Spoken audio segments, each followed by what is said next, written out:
Welcome to the Creation Liberty Podcast. This is show number 62 for February 11th, 2013. My name is Chris Johnson. I'm the founder of Creation Liberty Evangelism, where our purpose is to win the lost to Christ and to teach the truth of God's Word and science. We believe God's Word is the authority over mankind. We believe in the young earth creation account the Bible teaches. We believe that evolution, as it's taught in the public schools of America today, is one of the dumbest and most dangerous religions in the history of mankind. And if you want to learn more about that, you can check us out at www.creationliberty.com. So, what is this podcast about? Well, we're going to be doing a review of the Bill Nye Ken Ham debate. Now, before we begin, because many of you out there have probably already seen reviews or people talking about this issue, what is going to be different about this that you're not going to get from most people? Well, because this is probably going to be more of a critique against Ken Ham than it is against Bill Nye. Now, why do I say that? Well, Chris, aren't you a Christian creationist? Yeah, we just stated that. But Ken Ham, I knew before this debate was going to take place that this was going to be one of the worst debates I have ever seen. Now, how did I know that from the beginning? Well, about a month ago, it's been a month, or it's been about 5 weeks since they announced that they were going to be doing this debate, right? And I guess maybe I should start back from the beginning. From what I understand, Bill Nye released a video on the internet saying that something about, I guess, creation, we shouldn't be teaching it to our kids or something like that, right? I don't really know what it's all about. I had a bunch of people send it to me, a bunch of people post it on all sorts of our social media stuff. I still to this day have never watched it. Well, and Christians are like, wait a second, you talk about creation and you didn't even watch that video? Absolutely not. Why not? Because Bill Nye is not the final authority in all matters of faith and practice. That's why. Bill Nye is not the authority on all matters of science. Sure, I used to watch Bill Nye on Saturday mornings when I was a child, 20 years ago. And I learned some interesting science things from him. I'm not saying he doesn't know anything about science. I'm saying that Bill Nye is not the final authority concerning these matters. And, I'm sorry, the Bible chaps Bill Nye's hide, and he enjoys his evolutionary religion. That's what he has bathed himself in. So, that's all he's going to talk about. And I already know what the kind of stuff he's going to say. He's not going to say anything different than every other evolutionist on every other forum and media outlet that you have. They all say the same things. So why is anybody paying attention to Bill Nye? Well, because he's famous. And he got a show on TV where he's called the science guy. And it is because of the media the reason that Bill Nye gets any attention. Now we have to understand that point.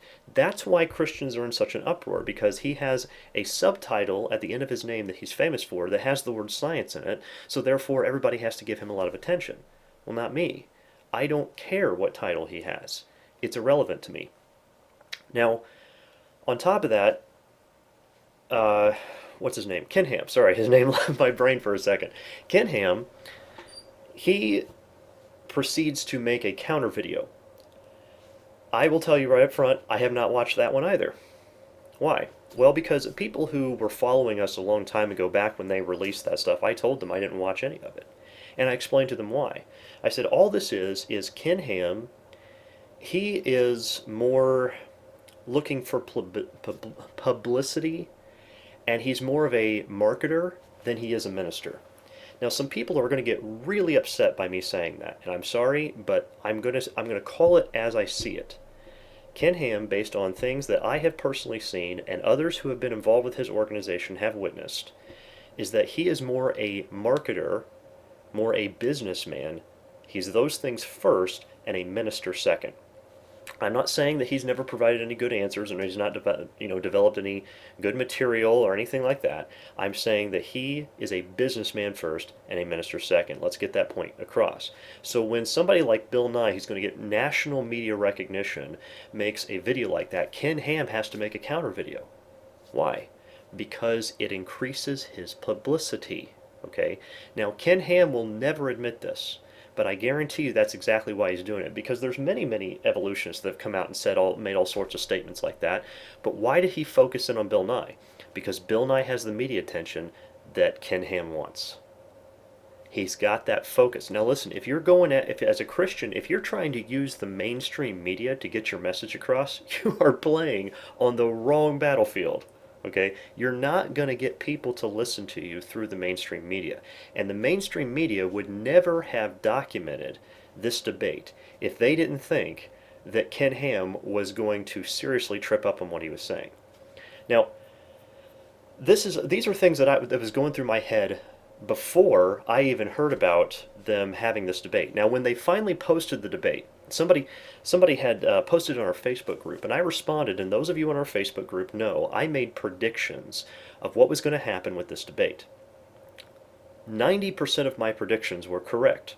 And if anybody goes back and look at them, you'll see what we're talking about. And we're going to, I know this is going to be a very long podcast, and I've got some water here with me because I've already prepped myself, and I don't know whether this is going to be in multiple parts or not, but what we're going to do is go through this debate and review it bit by bit. I guess I should have said that at the beginning so that people would actually keep their interest and not just shut off the video, but I'm not perfect, and so if you don't want to watch this, don't watch it. However, what I need to state first is what my predictions were, and why I made those predictions, and why I turned out to be right. I am not some sort of prophet or psychic person, and all that witchcraft nonsense. Look, it's basic logic. It's understanding Bill Nye, understanding Ken Ham, and understanding the reasons they do some of their things that they do. Once you understand that, you'll know exactly how this thing is going to play out, and I did. There was only one, I say 90% because there was only one prediction I didn't get correct. I full well thought that Ken Ham was going to charge people a fee to watch it live online. Now, he didn't. I'm not sure whether that really made a difference or not, because look, I did not even want to watch this debate. I need you guys to understand that. I told people I wasn't going to watch it. The only reason I watched it is because I did a Google Hangouts thing, and I thought, well, for the sake of everyone else, maybe I can do some live commentary during the debate. And it turned out that, well, first of all, I didn't know what I was doing with Google Hangouts. It's the first time I've used it. And second, nobody showed up. And then I tried to schedule another thing to where we would have a group discussion to do what I'm doing right now and talk about this together. And again, no one showed up. So, I mean, there's lots of people that say, oh yeah, I'm going to be there, and then nobody shows up. Well, this is why I don't like scheduling live events like this, is because I've never been good at it, I've never been successful with it, and I would just rather get it done on my own time. So that's what we're doing now. We're going to go over this, and you guys are welcome to make comments. This is going to be uploaded to YouTube, so you're welcome to make comments on whatever you want. It's up to you. But again, this is going to be more of a critique on Ken Ham than it is on Bill Nye. Because again, we as, if you're a creationist, you've been following this creation evolution thing, you know exactly the same stupid arguments that Bill Nye is going to use, the same as every other evolutionist used. They're built on towers of assumptions that are built on lies.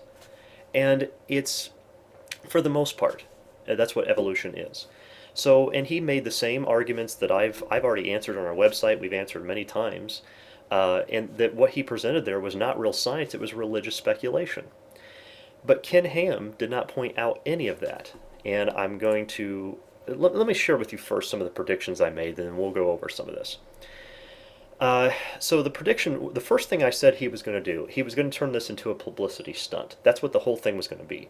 And if you listen as we're going through the debate, you're going to notice where he said there were 75 media outlets, like major media outlets, that were there filming this thing.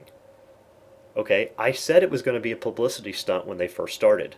And yes, that's exactly what it was. I mean, the moderator, the guy is from CNN. So, I mean, why would Ken Ham be yoking himself up with all these media? I don't understand that. To me, that's what I see in him. I see him yoking himself up with a lot of media outlets trying to get that publicity because he knows it's going to increase his fame. He knows it's going to increase their sales as well. And I really feel that's what Ken Ham's entire goal has been for a long time. I don't know if he started out that way, but today that's exactly what it's become. The second thing I predicted, it was going to be what I just called the flavor of the month. That means it's something popular that was just it's going to flare up and be this big thing, and it's going to fizzle out right afterwards, and people in a week or two will quit talking about this and not talk about it anymore. And that's exactly what it's become so far. It's been a thing where a bunch of hype was built up. It seemed like a lot of people were actually disappointed with it, and everybody moved on.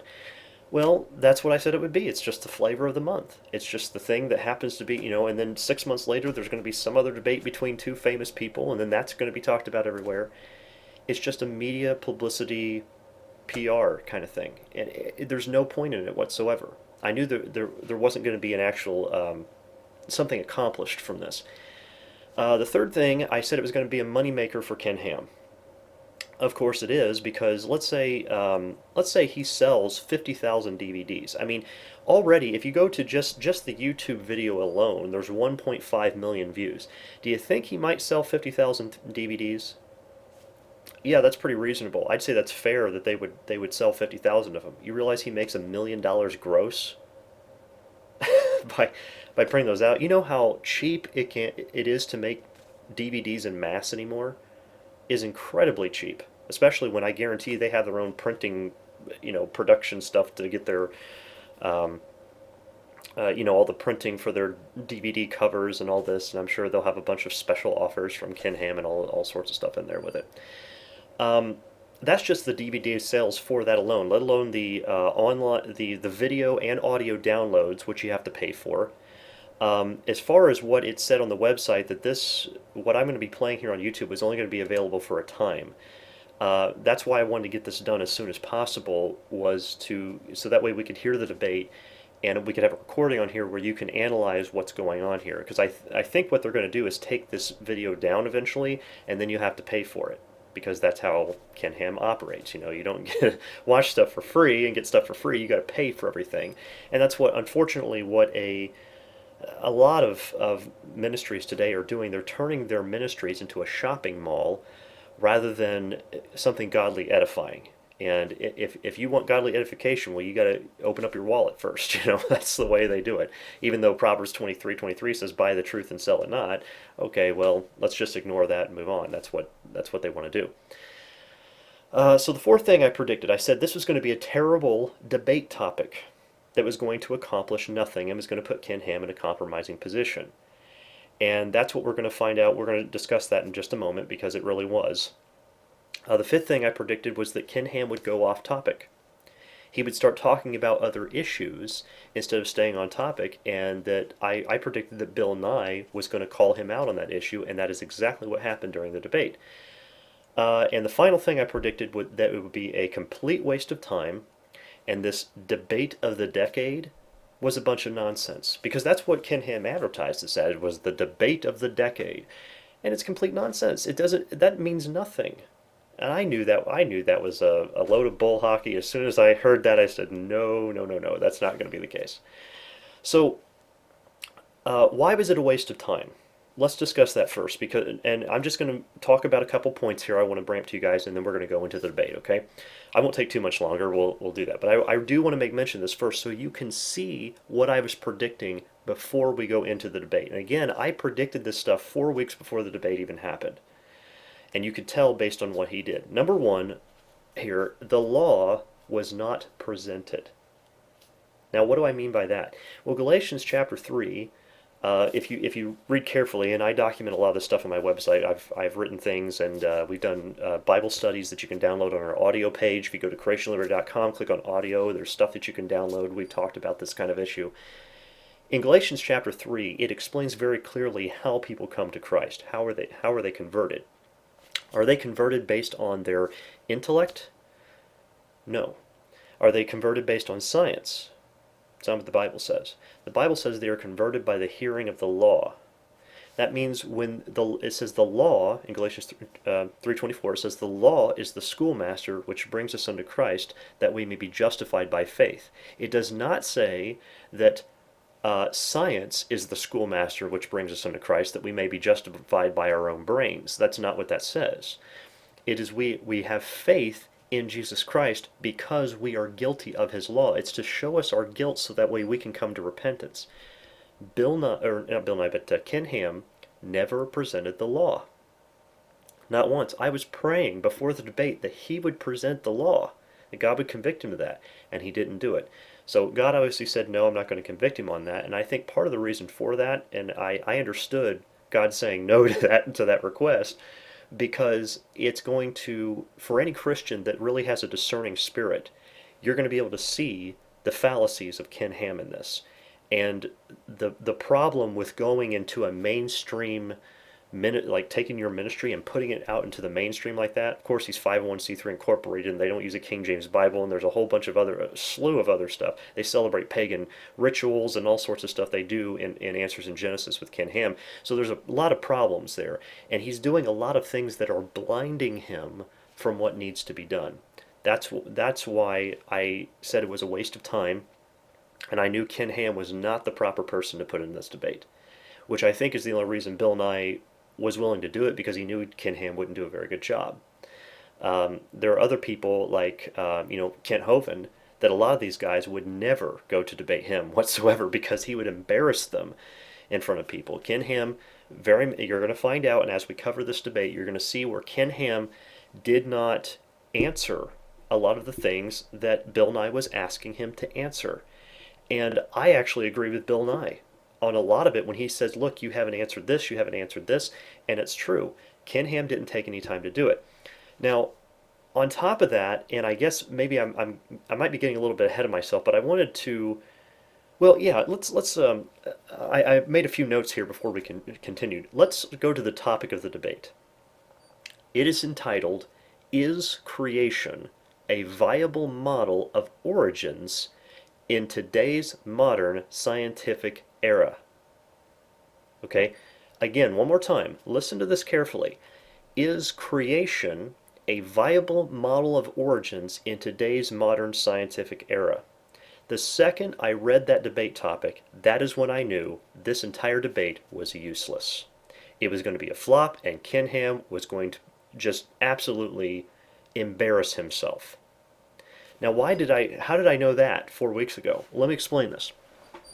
First of all, I want to ask you guys a question. Are we all, as taxpayers in the United States of America, are we all as taxpayers paying for creation to be taught, or are we paying for evolution to be taught?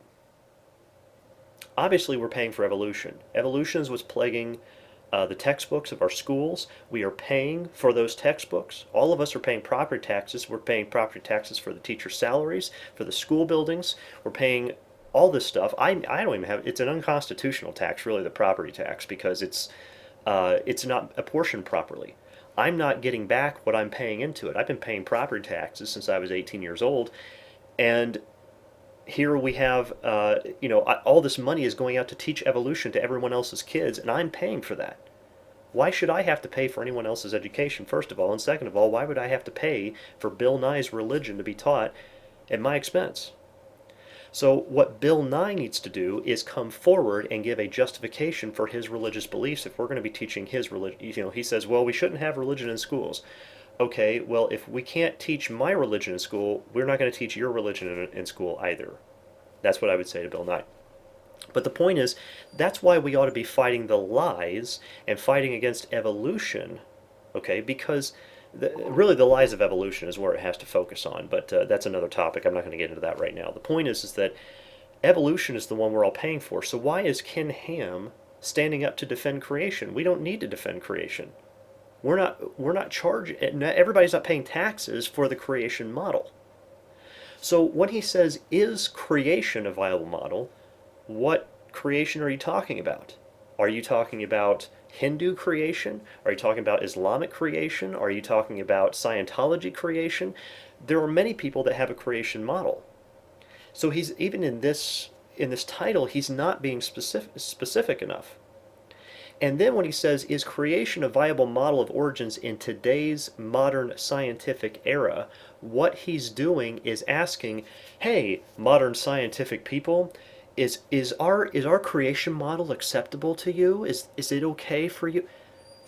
Ken Ham, are you groveling and bowing your knee towards secularists, towards the scoffers and the skeptics? Look, the Bible is the final authority in all matters of faith and practice, not the mainstream media, not the mainstream scientists, okay? They are not the ones we go to look for an answer. They are not the judge. They don't get to judge the Bible on these matters. The Bible judges them. So the whole thing he set up here was really a farce. And then what's okay, I predicted this. Some of you guys may not believe me. I predicted this before this happened. Ken Ham, I said he is going to be on the defensive the entire time. I knew immediately when he made this that he was going to be on the defensive.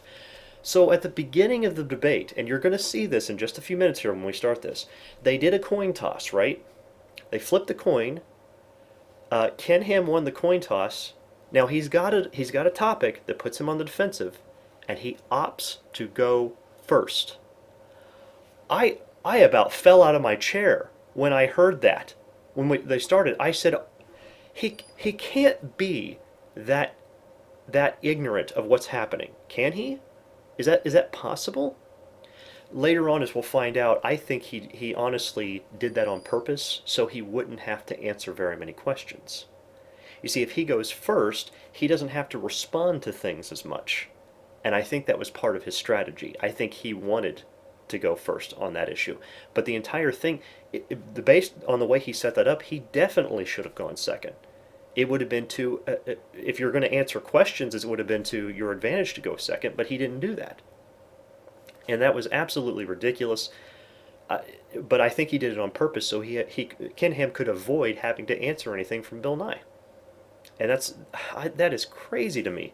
I can't believe how many Christians have I guarantee you there are a bunch of videos out there with Christians supporting Ken Ham and what he's doing on this.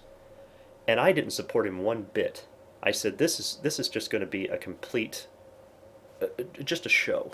It's nothing more than that, and I didn't even want to waste my time with it. The only reason I am making this video right now is so I can help explain to Christians and help them get a grasp on this subject so they don't waste their time with things like this in the future. Again, God's Word is our final authority, not Bill Nye, not Ken Ham. Okay? So I think we definitely got to the most of what I wanted to talk about. Now, there's one thing I may not bring up here. I just want to mention it real quick before we get started on this.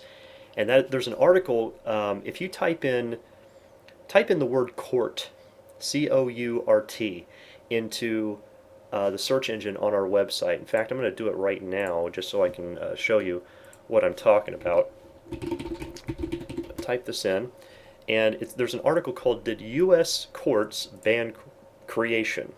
And this is one that I wrote a long time ago in response to some letters that I had received.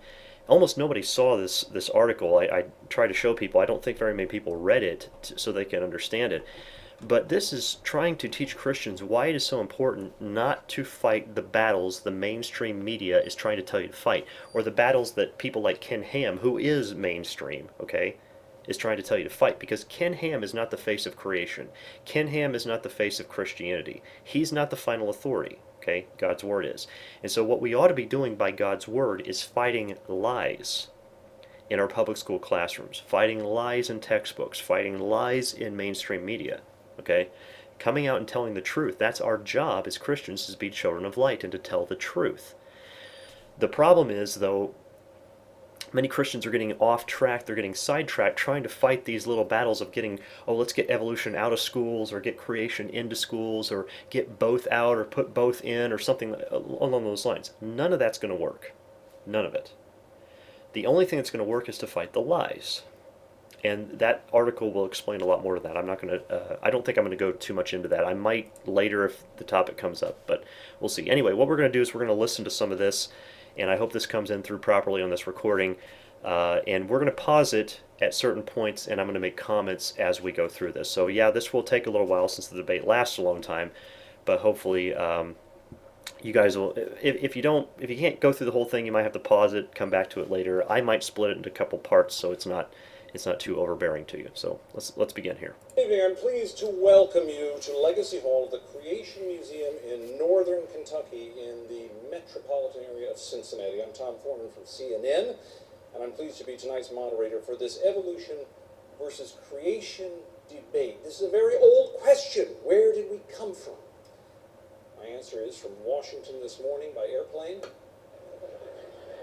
but there is a much more profound, longer answer that people have sought after for a long time. So tonight's question to be debated is the following. Is creation a viable model of origins in today's modern scientific era? Our welcome extends to hundreds of thousands of people who are watching on the internet at debatelive.org. We're glad you have joined us. Of course, to our auditorium here, all of the folks have joined us as well. We're joined by 70 media representatives from many of the world's great news organizations. We're glad to have them here as well. And now let's welcome our debaters. So correction, that was 70 media, not 75. I said 75 at the beginning. It's 70. Mr. Bill Nye and Mr. Ken Ham.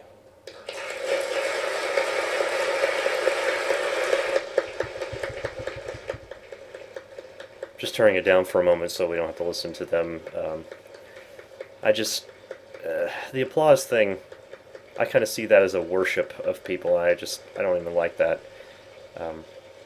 Even when I get up and speak and do presentations, I don't like it when there are people that are just applauding for a long time. I don't like that. We had a coin toss earlier to determine who would go first of these two men. The only thing missing was Joe Namath in a fur coat. But it went very well. Mr. Ham won the coin toss, and he opted to speak first. But first, let me tell you a little bit about both of these gentlemen. Mr. Nye's website describes him as a scientist, engineer, comedian, author, and inventor. Mr. Nye, as you may know, produced a number of award-winning TV shows, including the program he became so well known for, Bill Nye, the Science Guy.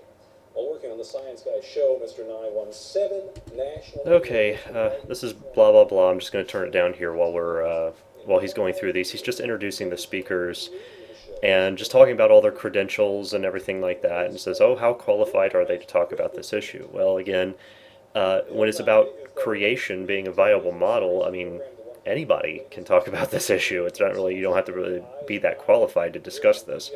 And again, I think it's a terrible debate topic anyway, so I don't know.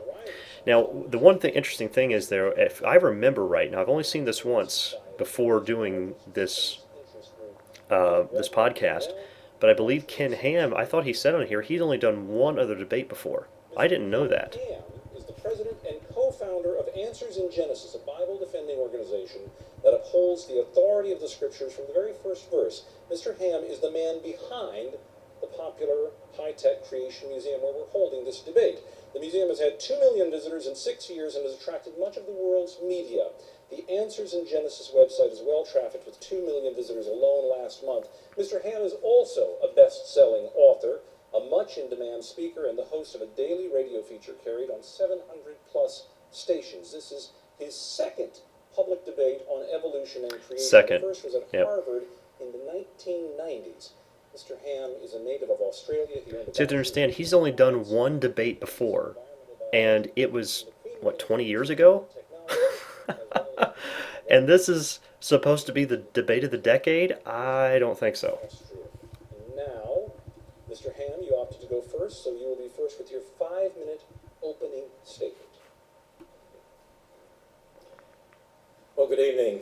I know that not everyone watching this debate will necessarily agree with what I have to say, but I'm an Aussie and live over here in America, and they tell me I have an accent, and so it doesn't matter what I say. Some people tell me we just like to hear saying it. So I hope you enjoy me saying it anyway. Well, the debate topic is this: is creation a viable model of origins in today's modern scientific era? You know, when this was first announced on the internet, there are lots of statements like this one from the Richard Dawkins Foundation: scientists should not debate creationists, period. And this one from one of the Discovery.com websites: should scientists debate creationists? You know, right here I believe there's a gross misrepresentation in our culture. We're seeing people in being indoctrinated to believe that creationists can't be scientists. I believe it's all a part of secularists hijacking the word science.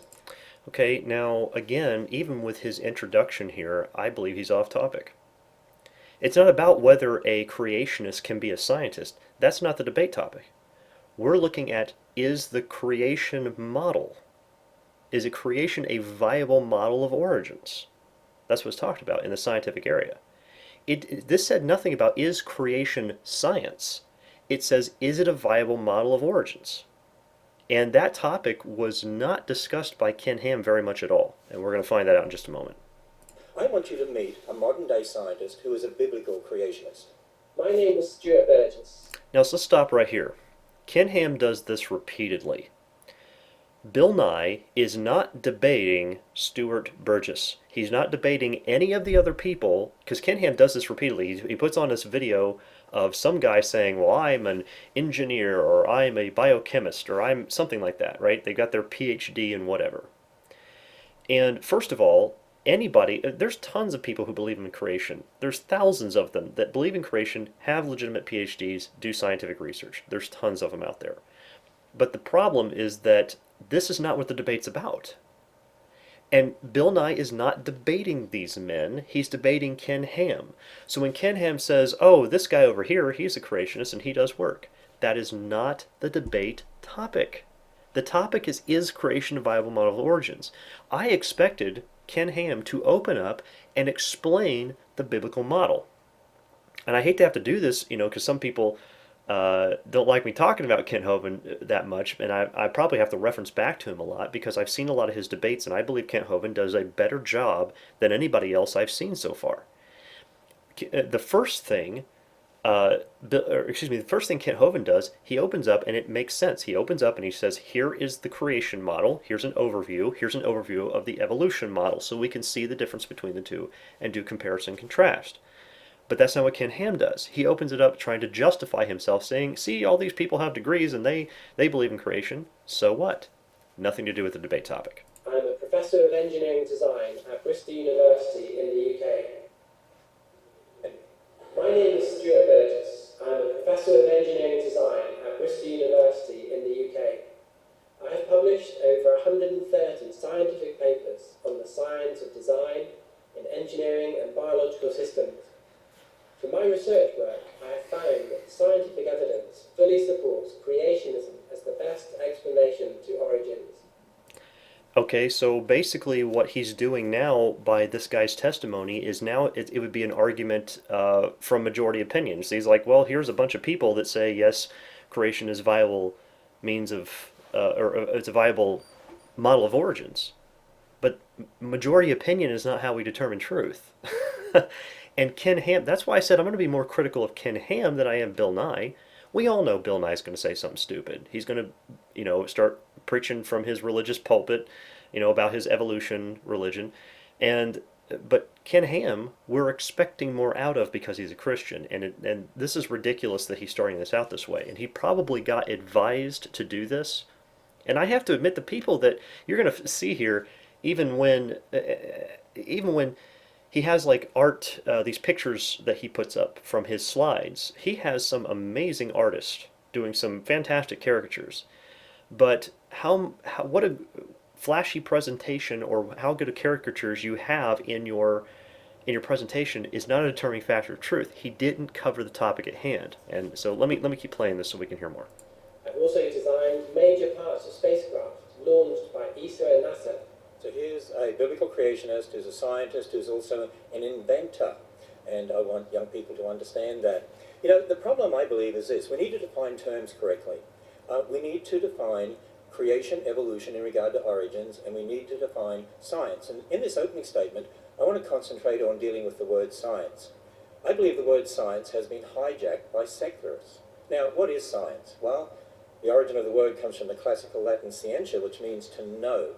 And if you look up a dictionary, it'll say science means state of knowing, knowledge. But there's different types of knowledge, and I believe this is where the confusion lies. There's experimental or observational science, as we call it. That's using the scientific method, observation, measurement, experiment, testing. That's what produces our technology, computers, spacecraft, jet planes, smoke detectors, looking at DNA, antibiotics, medicines and vaccines. You see, all scientists, whether creationists or evolutionists, actually have the same observational or experimental science. And it doesn't matter whether you're a creationist or an evolutionist, you can be a great scientist. For instance, here's an atheist who is a great scientist, Craig Venter, one of the first researchers to sequence the human genome. Or Dr. Raymond Damadian. He is a man who invented the MRI scanner and revolutionized medicine. He's a biblical creationist. But I want us to also understand molecules to man evolution belief has nothing to do with developing technology. You see, when we're talking about origins, we're talking about the past. We're talking about our origins. We weren't there. You can't observe that, whether it's molecules to man evolution or whether it's a creation account. And when you're talking about the past, we like to call that origins or historical science, knowledge concerning the past. Here at the Creation Museum, we make no apology about the fact that our origins or historical science actually is based upon the biblical account of origins. Now, that's great that he has established that and understanding that, okay, where does it come from? Well, our model of origins is coming from God's Word, but that wasn't specific. See, what he should have put the topic then as is the Christian biblical model of origins, or the biblical creation model. At least put the word Bible in there somewhere, so that way it was specific to this. But again, Ken Ham is an international ministry, and they try to yoke in other religions that might have a creation origin, because again, it makes them more money.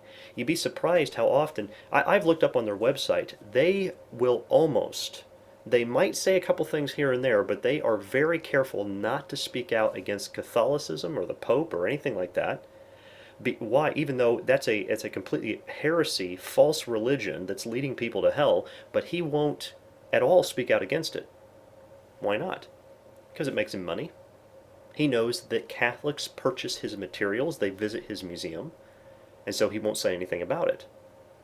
And that's the problem. That's where I say that Ken Ham is more a businessman first and a minister second. He does more market research than he does trying to properly answer questions. And that's why he hires staff members to answer all his questions, where he can basically just be the face of it and be the publicity.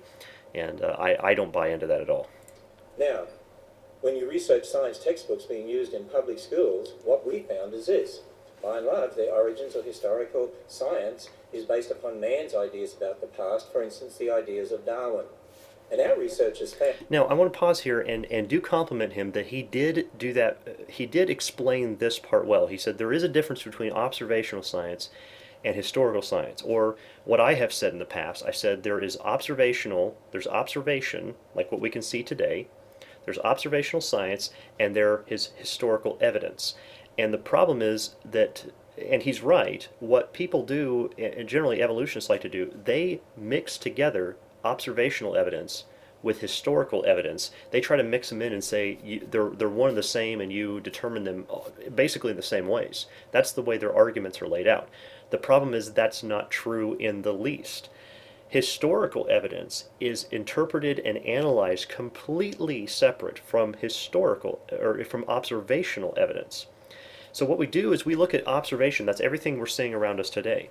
Criminal investigators, like CSI people, and that's what Bill and I will bring that up later. He says, you watch things like CSI where people do that stuff. They look into what happened by observing what evidence they have in front of them. That's true, but there's a limited time frame that they can do that in. Again, there is a limited time frame a criminal science investigator can investigate a matter. Now, why is it that when a crime scene happens that criminal science investigators rush to the scene?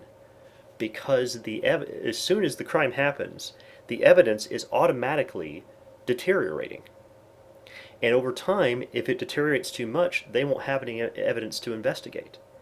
Once the scientific evidence, which is based on the observation, once that is deteriorated to a certain degree, you now have to rely on historical evidence. That's why if you ever, he's talking about science shows, if you go back and watch a show where somebody, for example, you see one where they're trying to research a case that was closed like 30 years ago. They can't go to a criminal science investigator and have them, well, let's go back and analyze the scene. They'll say, it's 30 years old. There's no evidence. I can't analyze anything there. So what do? They have to go back into their records. They go back into old files. They review profile cases where people did paperwork and they wrote things down. Those writing of those things down, what they're researching there to try to investigate the old case, that is historical evidence. You're going based on eyewitness accounts.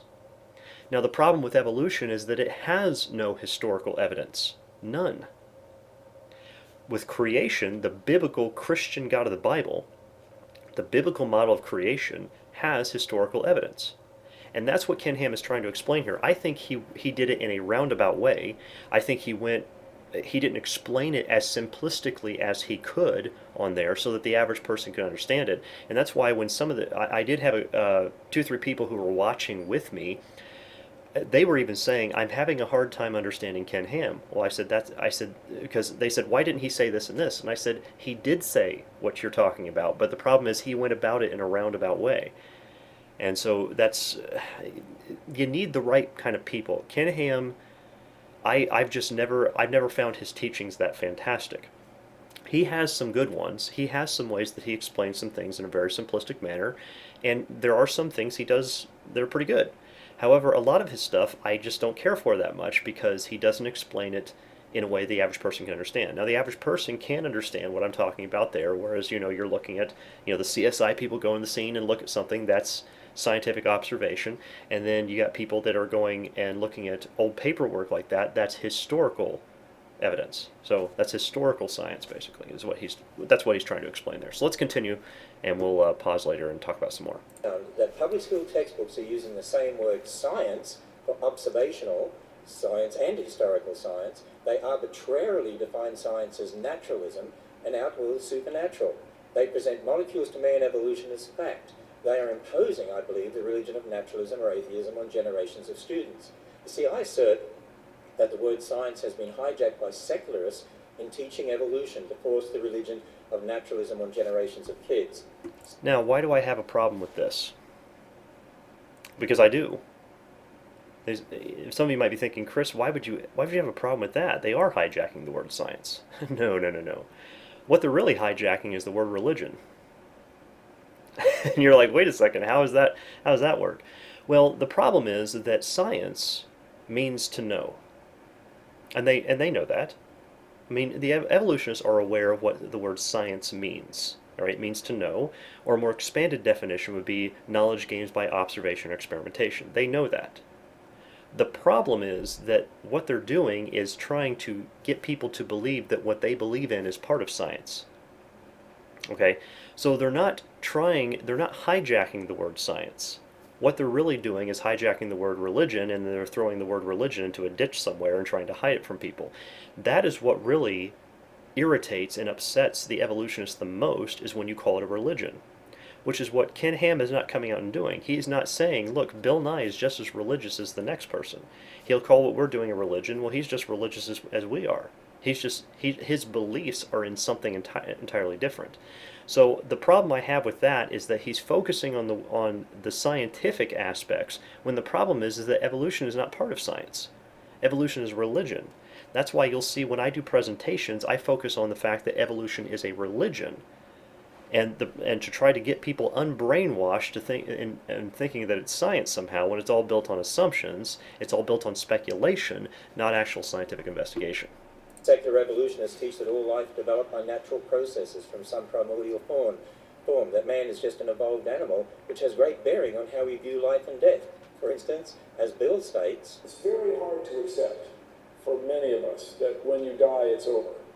but you see, the Bible gives a totally different account of origins, of who we are, where we came from, the meaning of life, and our future. That through one man sin entered the world, and death through sin, but that God so loved the world that he gave his only begotten Son, whoever believes in him should not perish and have everlasting life.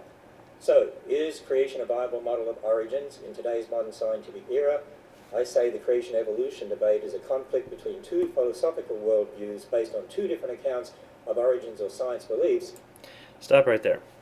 Did you hear him? He said, here's what the debate topic is. He says, is creation a viable model of origins in today's modern scientific era? Then to answer the question, he says, here's what I believe about the creation-evolution controversy. That's not the topic of the debate. I don't think Bill Nye focused in and hit as hard on Ken Ham as he could have for that. I think he should have really punished Ken Ham for that.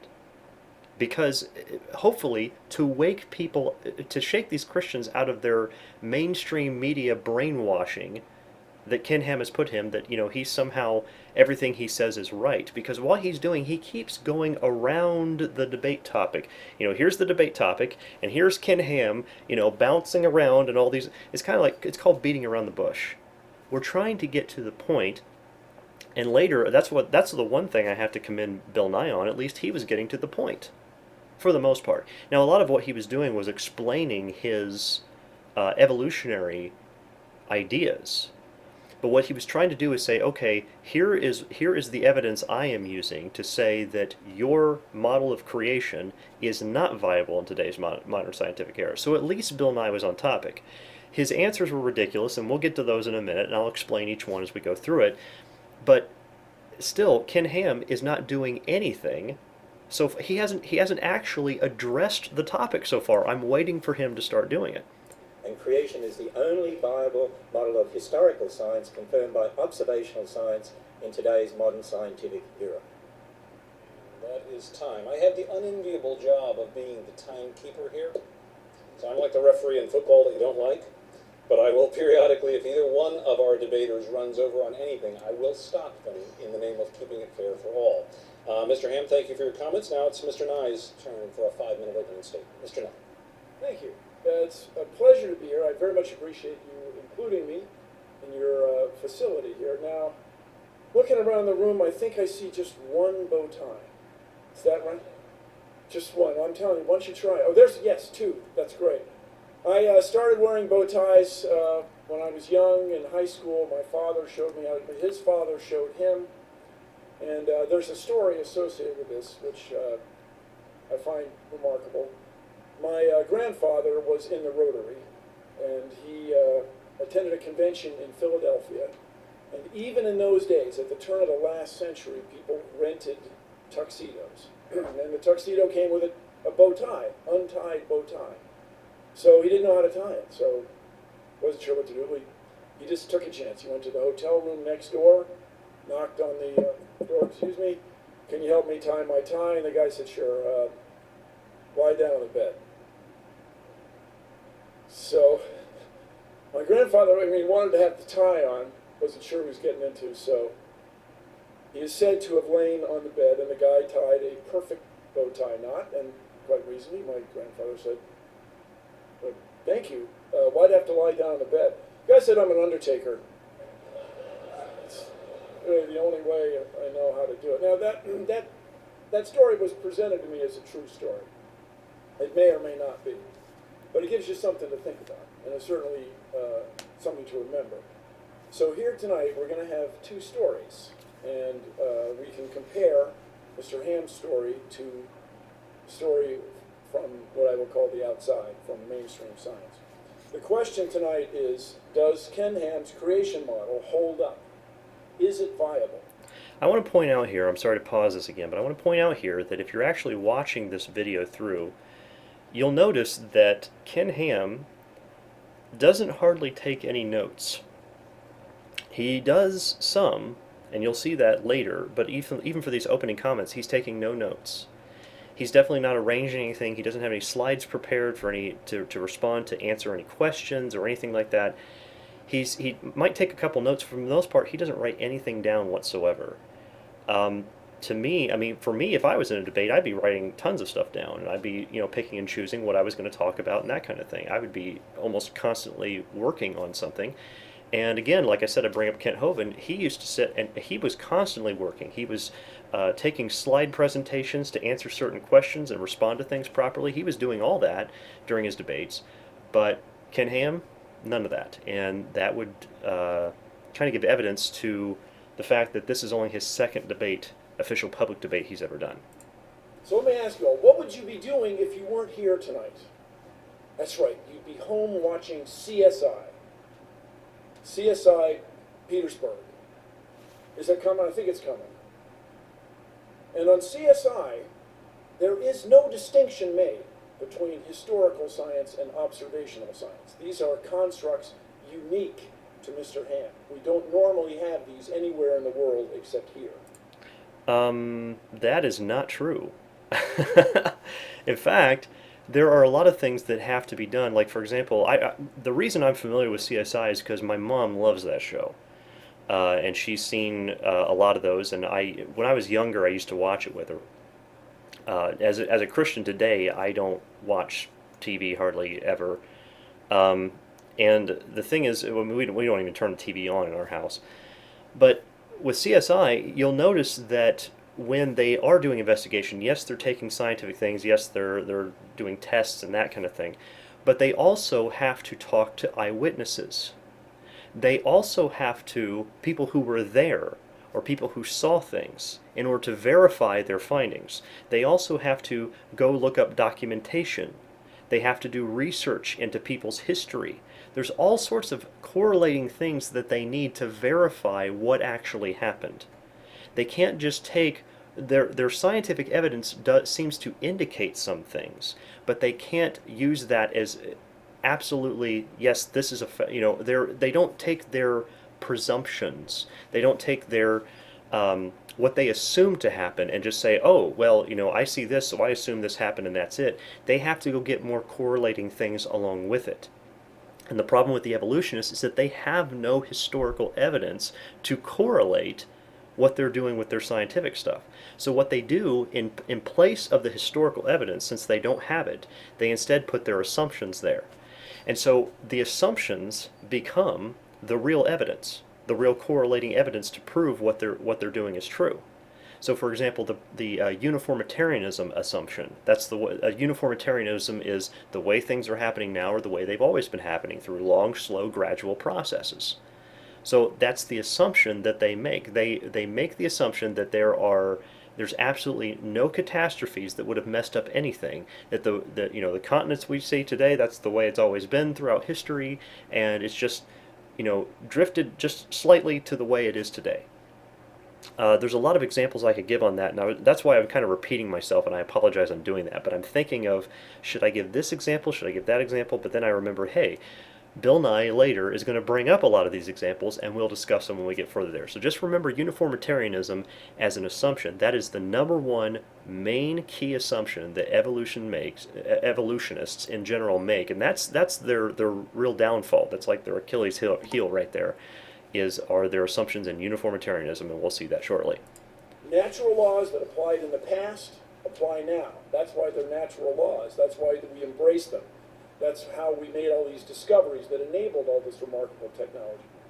So CSI is a fictional show, but it's based absolutely on real people doing real work. When you go to a crime scene and find evidence, you have clues about the past. And you trust those clues, and you embrace them, and you move forward to convict somebody. Mr. Ham and his followers have this remarkable view of a worldwide flood that somehow influenced everything that we observe in nature. A 500-foot wooden boat, 8 zookeepers for 14,000 individual animals. At 14,000, I do not know where he's getting that number from. Every land plant in the world underwater for a full year. I ask us all, is that really reasonable?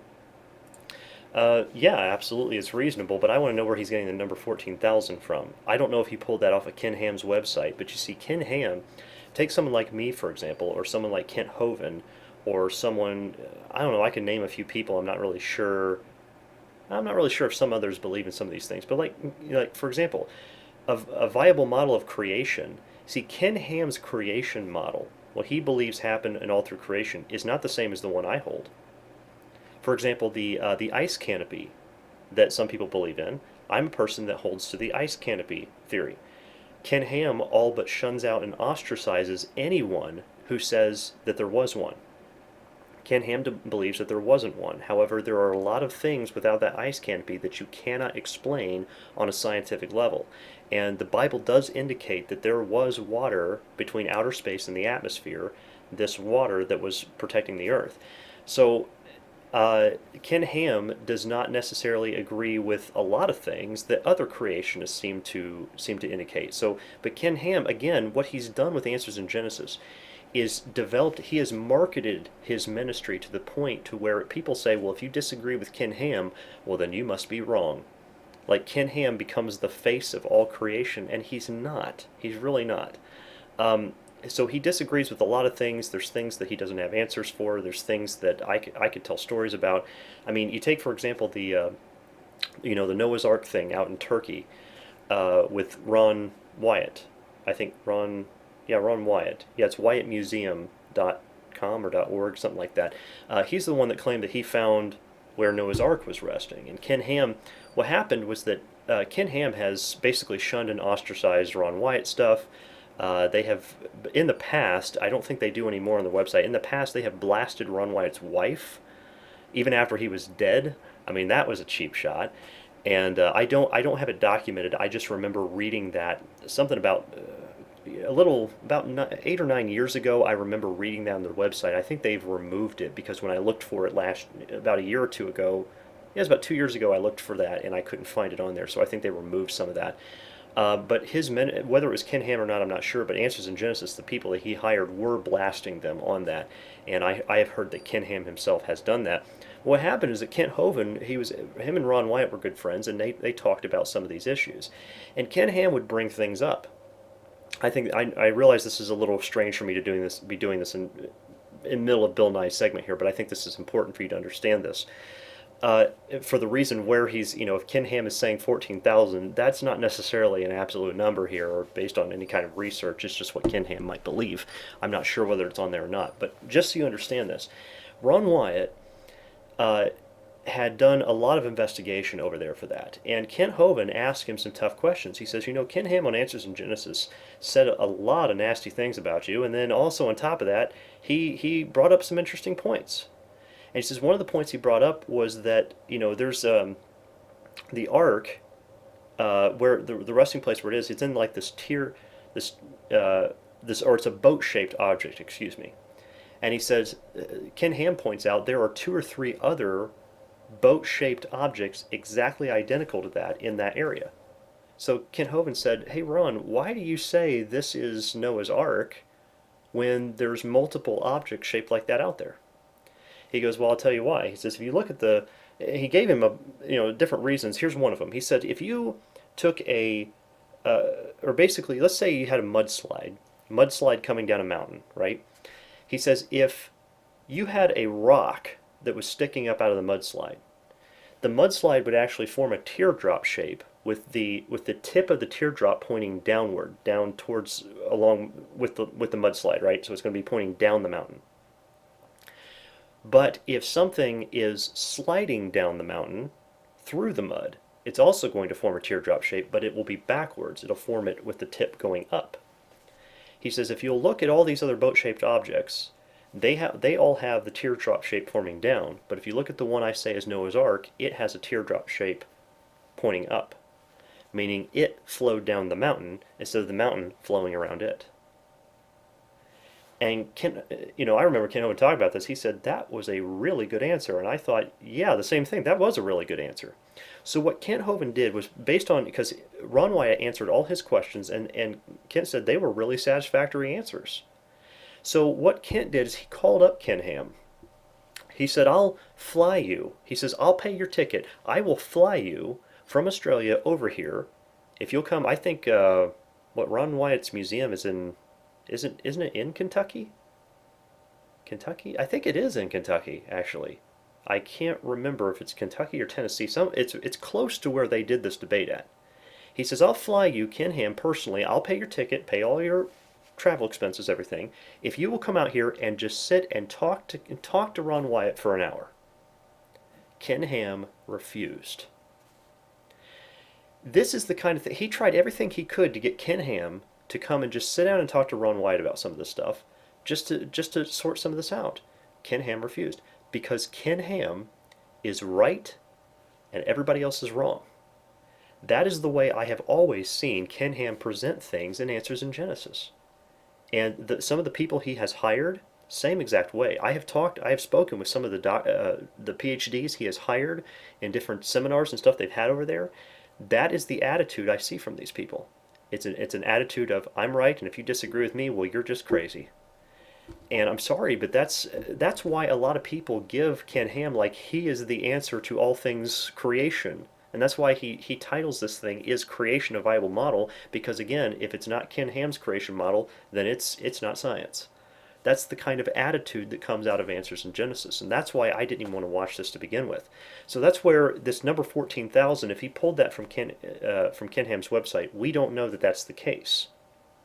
But let's look at some other fallacies that Bill Nye is going to pull up here. You'll hear a lot about the Grand Canyon, I imagine, also, which is a remarkable place. And it has fossils. And the fossils in the Grand Canyon are found in layers. There is not a single place in the Grand Canyon where the fossils of one type of animal cross over into the fossils of another. In other words, when there was a big flood on the earth, you would expect drowning animals to swim up to a higher level. Not any one of them did. Not a single one. If you could find evidence of that, my friends, you could change the world. Now, I just want to... Now, wait a second. I had trouble understanding what he was trying to explain here. He says no one's going to run and hide and swim up somewhere. Well, you'll notice that one of the most rare fossils to find are actually human fossils. You almost never find human fossils. And wouldn't the people who were trying to survive, wouldn't all those humans have climbed up mountains or tried to get to high locations? Yeah? Well, what would have happened to them? Would they have been buried like the rest of the sea creatures? No. They're going to try, they can swim for a certain amount of time, but they're probably going to drown. And when they drown, they're going to either float and rot, or if they drown and they get too waterlogged, they would sink, and as they would sink, they would get picked apart by scavengers in the ocean. And that's, of course, you're not going to hardly see any human fossil remains. That's why there's a lot of dinosaurs. Very difficult to find some dinosaurs fossilized. The T-Rex, I think there's been only a little over 20 T-Rexes ever found in the world. Well, that's because they're going to climb to higher areas. They're bigger and taller. They're going to try to get to higher areas where other creatures may not be able to reach, and they're going to try to survive as long as possible. It's very difficult to bury a large creature like that. However, what they do find is there was an area, I can't remember along which fault line it was. I believe it was one of the fault lines. I want to say it was up in Alaska, but I don't know if that was the case, where they were digging through this area and they found an 80, and I've not been able to document this yet, but I've heard that they found an 80-foot long, or tall, it would be, whale inside tons of, it was packed in with tons of other sea creatures that are all stacked. I mean, they are just compacted in, thousands and thousands of them, all compacted in this small area, with a whale fossil standing all the way up, as if something sucked it down into this and then compacted and buried it instantly. That takes a catastrophe. That's not something that's just laid out over millions of years. That whale did not stand on its tail for millions of years, preventing itself from decaying so it could be slowly covered up by layers of sediment. So what he's describing here is not necessarily the case. And on top of that, water sorts things based on its density. It's called hydrologic sorting. I actually have diagrams on our website you can go look at that explain this a lot more clearly. If you actually go out into the beach and you just stand about knee deep in the water, as the waves come past, you're going to slowly sink down into the sand. Well, why? Because you're heavier than the sand. You might be able to stand on it first, but as the waves come past, what it does is the high part of the wave is heavier than the low part. So when the high part comes across, it puts more pressure down on the sand. And then when the low part comes across, it relieves the pressure, and the sand grains, if you go into the water with goggles, you can see sand grains hop up off the ground. Well, what that does is it sorts all the sand grains based on their density. See, if you toss in, like, say you toss in some gravel and coal and a bunch of different minerals, toss them into a gigantic bucket that's really, really tall, right? Toss them in there, you'll notice that the heavier ones, like the gravel, will sink and drop to the bottom first. The lighter ones will take their time. They will fall more slowly as they go down. So as the water is going back and forth, you're going to have creatures with higher density in most cases, not in all cases, because as the floodwaters receded, you're going to have a bunch of floodwater that's going to be sinking back into the fountains of the deep. as the Bible says, and that's what's going to suck a lot of things in. Okay, just like you said, the instance I just talked about with the whale and all the Dead Sea creatures around it. Well, as you have this other creatures that are not in those areas, you're going to have this water swooshing back and forth, and it's going to sort all those creatures in sediment layers based on their density. That's why you have everything sorted according to its density. You'll have them all sitting in one layer. And that's a much more logical explanation than to say they all came from a rock 4.6 billion years ago. Much more logical. But again, that's something Bill Nye does not want to consider, and definitely something Ken Ham is not going to come out and answer for some reason. I don't get why he doesn't answer these things. Probably because he's not writing them down. That could be one issue. Remind us all. There are billions of people in the world who are deeply religious, who get enriched, who have a wonderful sense of community from their religion. They worship together, they eat together, they live in their communities and enjoy each other company. Billions of people, but these same people do not embrace the extraordinary view that the earth is somehow only 6,000 years old. See, now, Ken Ham is in a different way almost saying what I said at the beginning. I'm saying that which creation model are you talking about, Ken Ham? And he doesn't put on there it's the biblical model, because if he did that, he's going to shut out a lot of people that won't watch this debate. And that's what I think it's kind of deceptive, to be honest. But I actually, though Bill Nye is going on about this, oh, all these people that are religious and they eat together and they do all these things together. He's trying to tug at people's heartstrings. Oh, look at all these other people that you just don't care about. You people in your narrow worldview. Oh, Bill Nye, you know how to pull the public relations strings. I mean, we can all see what you're doing here. Come on. And so, but Bill Nye, what he's ignoring is that he himself is also one of those religionists. You see how he's bringing up, well, there's other people of other religions and other faiths and things like that. Do you see why at the beginning I said that what they're really, I mean, I think Ken Ham has it all wrong. They're not hijacking science. They're hijacking religion. They're saying, oh, you religionists out there do these things, but not me. I'm not a religionist. I am a man of science. They're not. Look, yeah, you might know a lot of scientific things and do scientific work, but that doesn't mean that you're not a religionist as well. You evolutionists, you atheists, you people like Bill Nye out there, you guys definitely have a religion, and this is your pulpit that you're preaching from right now. And that's why I believe Ken Ham totally misrepresented this. And so, like, on some degree, I do agree with what Bill Nye is pointing out here, that Ken Ham did not specifically come out in the title at the beginning for the debate topic and specifically point to that. And though Bill Nye has this pre-set up introduction, he can't change it, I do want to point out that Ken Ham did mention in his opening statement that he's specifically talking about the biblical worldview. So what Bill Nye is saying here doesn't really work. And so do you see, though, how if Ken Ham had gone second, this actually wouldn't have been an issue? But now it is, because it's not really doing it as a response to it, but rather than he's just pointing out these other vague points. So let's continue here. That is unique. And here's my concern. What keeps the United States ahead, what makes the United States a world leader, is our technology, our new ideas, our innovations.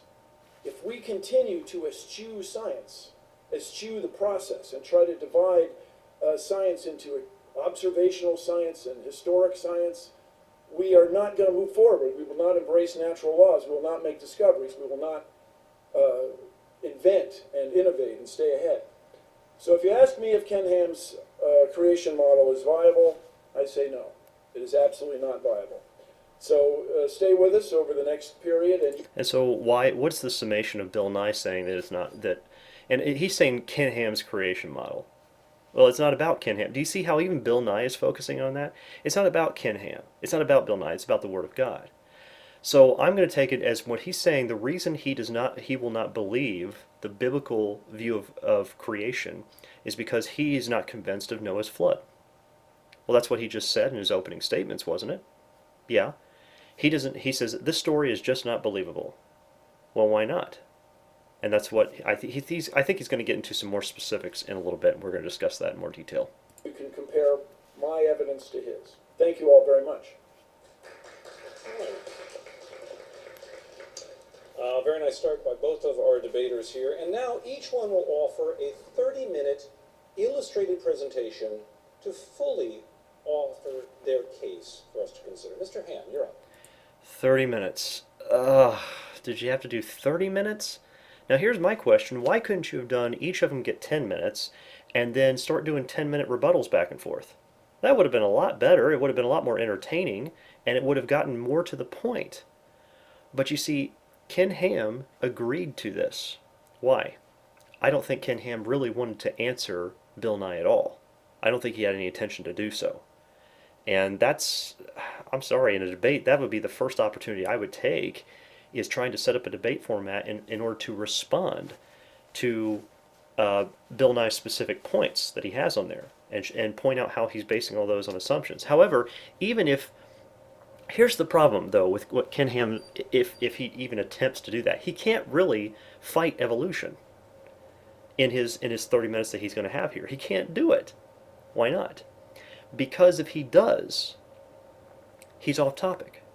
Because the topic is not, is evolution a viable model of science, which is what the debate topic should have been. It is creation a viable model. So Ken Ham has given in to the mainstream thing of having to defend Christianity, defend the Word of God, instead of attacking the people that are basing a totally false pagan religion on absolute lies. And Ken Ham, I don't know what's... Basically, like I said, he's a marketer more than a minister, and you'll see that.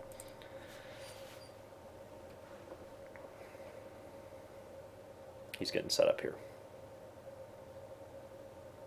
Still getting set up here. Okay. Well, the debate topic was, is creation a viable model of origins in today's modern scientific era? And I made this statement at the end of my opening statement. Creation is the only viable model of historical science confirmed by observational science in today's modern scientific era. And I said, what we need to be doing is actually defining our terms, and particularly three terms: science, creation, and evolution. Now, I discussed the meaning of the word science and what is meant by experimental or observational science briefly, and that both creationists and evolutionists can be great scientists, for instance. I mentioned Craig Venter, a biologist. He's an atheist, and he's a great scientist. And we understand this. The problem is that he's not on topic. He's just getting off topic with a lot of these, other examples and things like that. Let's get to his creation model. He needs to explain it and present it clearly so everyone can understand it. Hi, my name is Dr. Raymond Dominion. I am a young Earth creation scientist and believe that God created the world in 6 24-hour days, just as recorded in the book. And it doesn't matter what this guy believes because, again, he's off topic. And Bill Nye is not debating these people. He's debating Ken Ham. The idea that scientists who believe the Earth is 6,000 years old cannot do real science is simply wrong. Well, he's most adamant about that. And actually, he revolutionized medicine, and he's a biblical creationist. And I encourage children to follow people like that and make them their heroes. Let me introduce you to another biblical creationist. Yeah, don't make Jesus Christ your hero or anything. Make these men, I'm sorry, I see a lot of man worshiping here. And here he's putting on another creationist by the name of Danny Faulkner. He's an astronomer. Danny Faulkner's done a lot of really interesting work and all that. I'm not saying these guys are not interesting men who have done good research, and I'm not saying that they don't have faith in Jesus Christ, but this is not on the topic that we're supposed to be discussing here. The topic is creation a viable model of origins. It's not about, even then, the whole issue of science is not about the model of origins. Okay, it's about the presuppositions people have in interpreting the evidence that's in front of them. I think Ken Ham will get to some of that in just a minute. Professor of design, engineering design at Bristol University in England. Now, he designed a double-action worm gear set with the 3 hinges of the robotic arm on a very expensive satellite. And this is very interesting, but it's off topic. I'm sorry. I'm gonna keep this going because we have a lot to get through here, and I want to make sure I actually can end before dinner time. Would be nice because it's in the middle of the afternoon here. We're going to be at this for a few hours. So the Stuart Burgess, he's bringing this guy back up, and a lot of this is all off topic. Why are we sitting here listening to this? are sympathetic to the creationist viewpoint, including biologists.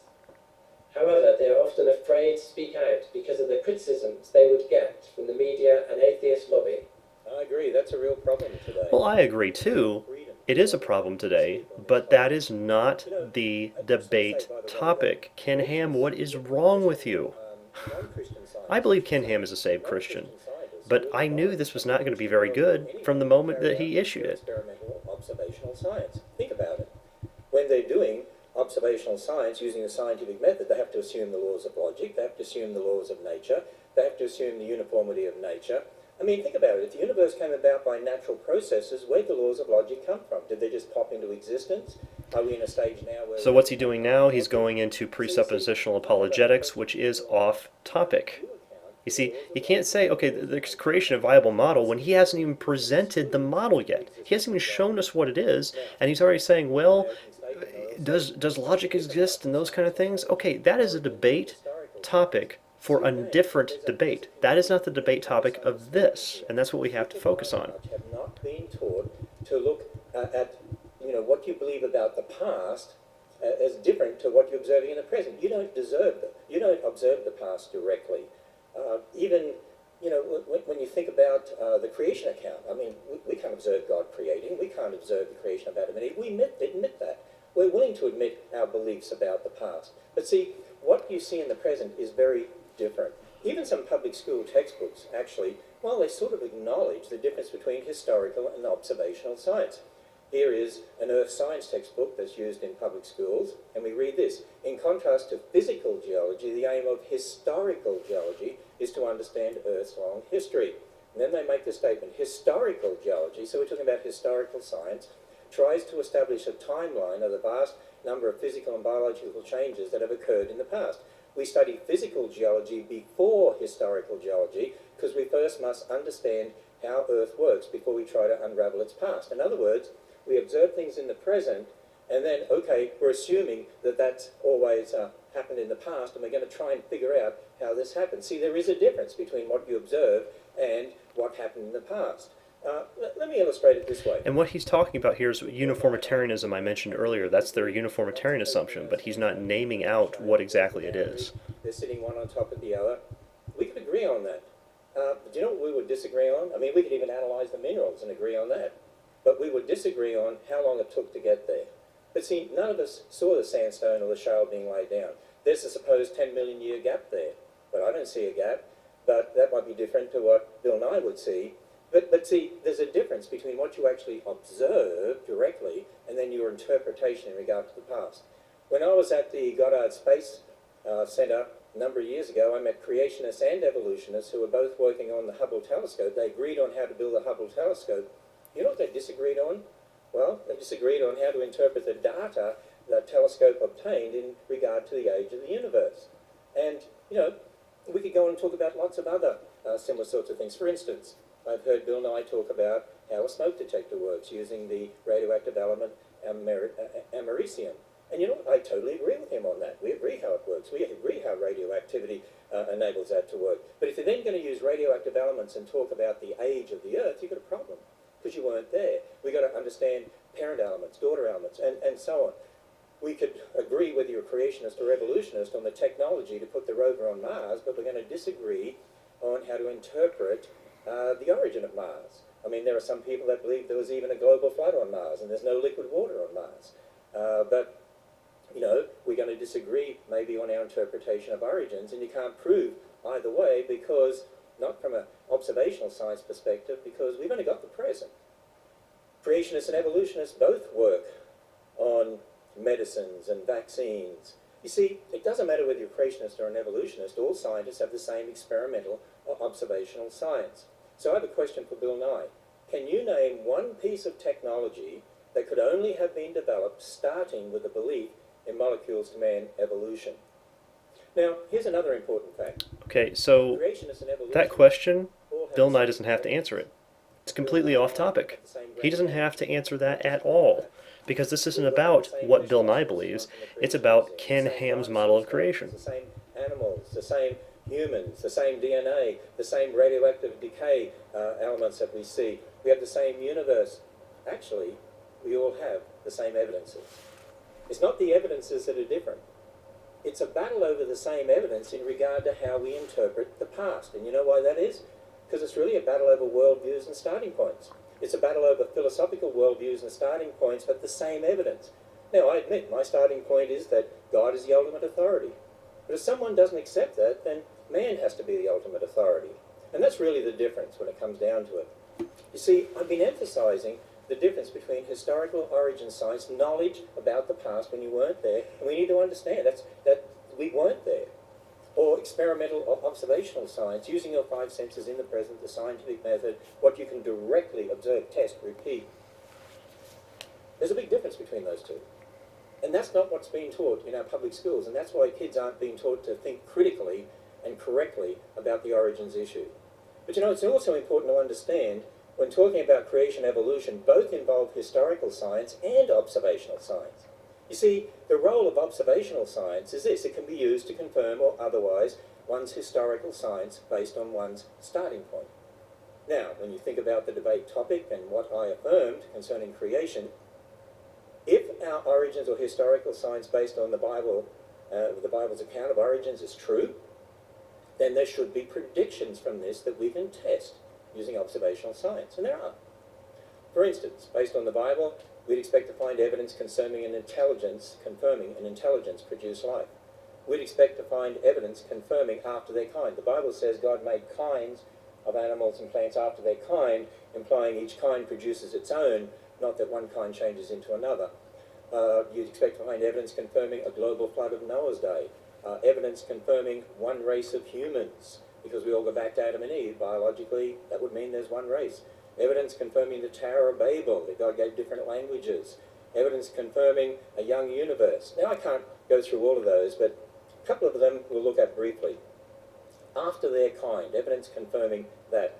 In the Creation Museum, we have a display featuring replicas, actually, of Darwin's finches. They're called Darwin's finches. Darwin collected finches from the Galapagos and took them back to England, and we see the different species, the different beak sizes here.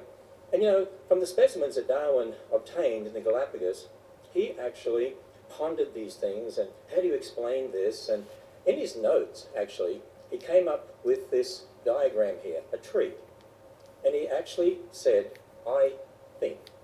So he was talking about different species, and maybe those species came from some common ancestor. Actually, when it comes to finches, we actually would agree as creationists that different finch species came from a common ancestor, but a finch is what that would have to come from.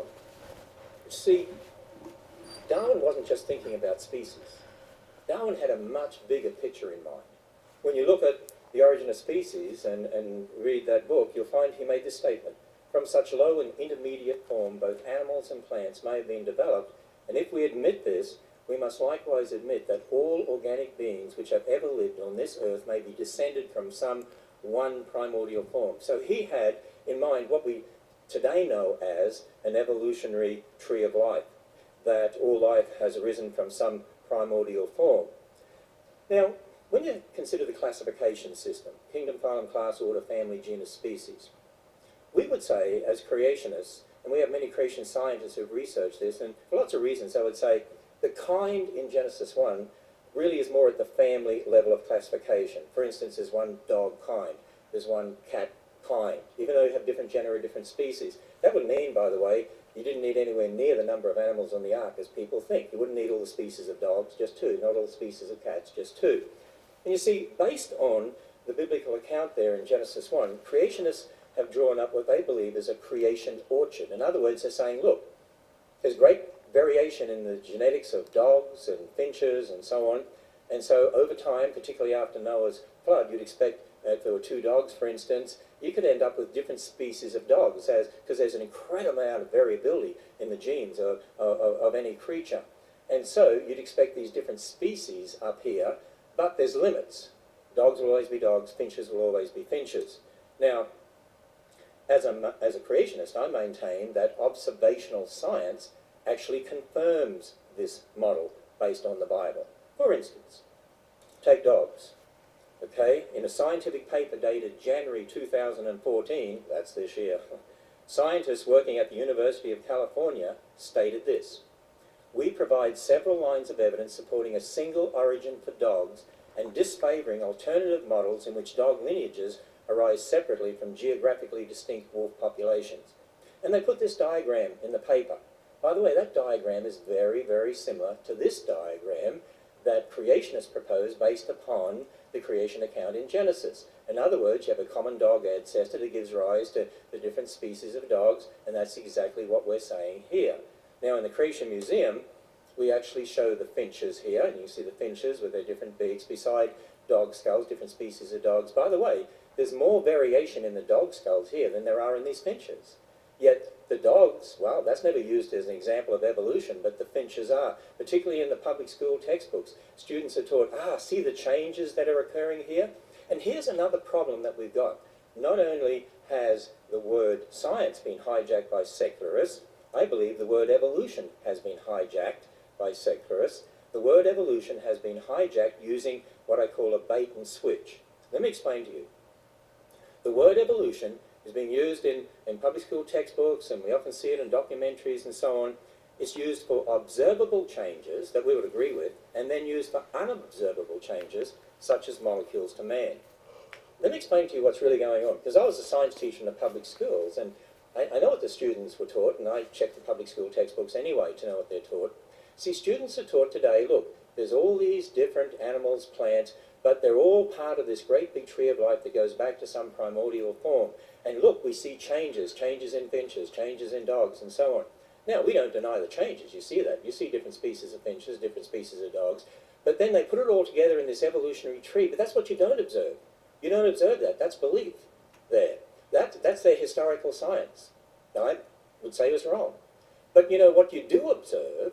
You do observe different species of dogs, different species of finches, but then there are limits. And you don't see one kind changing into another. Actually, we're told that if you teach creation in the public schools, that's teaching religion. If you teach evolution, that's science. And I'm going to say, wait a minute. Actually, the creation model here, based upon the Bible, observational science confirms this. This is what you observe. You don't observe this tree. Actually, it's the public school textbooks that are teaching a belief, imposing it on students, and they need to be teaching them observational science to understand the reality of what's happening. Now, what we found is that public school textbooks present the evolutionary tree as science, but reject the creation orchard as religion. But observational science confirms the creation orchard. So public school textbooks are rejecting observational science and imposing a naturalistic religion on students. The word evolution has been hijacked using a bait and switch to indoctrinate students to accept evolutionary belief as observational science. Let me introduce you to another scientist, Richard Lenski, Michigan State University. He's a great scientist. He's known for culturing E. coli in the lab. And he found there are some E. coli that actually seem to develop the ability to grow on substrate, on citrate, in substrate. But Richard Lenski is here mentioned in this book, and it's called Evolution in the Lab. So the ability to grow on citrate is said to be evolution. And there are those that say, hey, this is against the creationists. For instance, Jerry Coyne from the University of Chicago says, Lenski's experiment is also yet another poke in the eye for anti-evolutionists. He says the thing I like most is that it says you can get these complex traits evolving by a combination of unlikely events. But is it a poke in the eye for anti-evolutionists? Is it really seeing complex traits evolving? What does it mean that some of these bacteria are able to grow on citrate? Let me introduce you to another biblical creationist who is a scientist. Hi, my name is Dr. Andrew Favich. I got my PhD from the University of Oklahoma in microbiology. And none of this, all this is irrelevant. I'm sorry. I am getting a little tired and bored just watching this. Ken Ham is not getting to the point. Again, he's beating around the bush. Why doesn't he just come out and say directly what he's talking about? He's like, well, just take it from this guy over here who's a scientist over here. Well, you don't have to do that, okay? All you have to do is just come forward and give the basic answer of what he's talking about. And all he's saying is that the ability to be able to consume something new, or whatever these different bacteria he's talking about, whatever they're doing that's being able to have what they claim is a new function, it's not really new. I talk about that in numerous articles, that what they're claiming is new is actually already in the gene pool.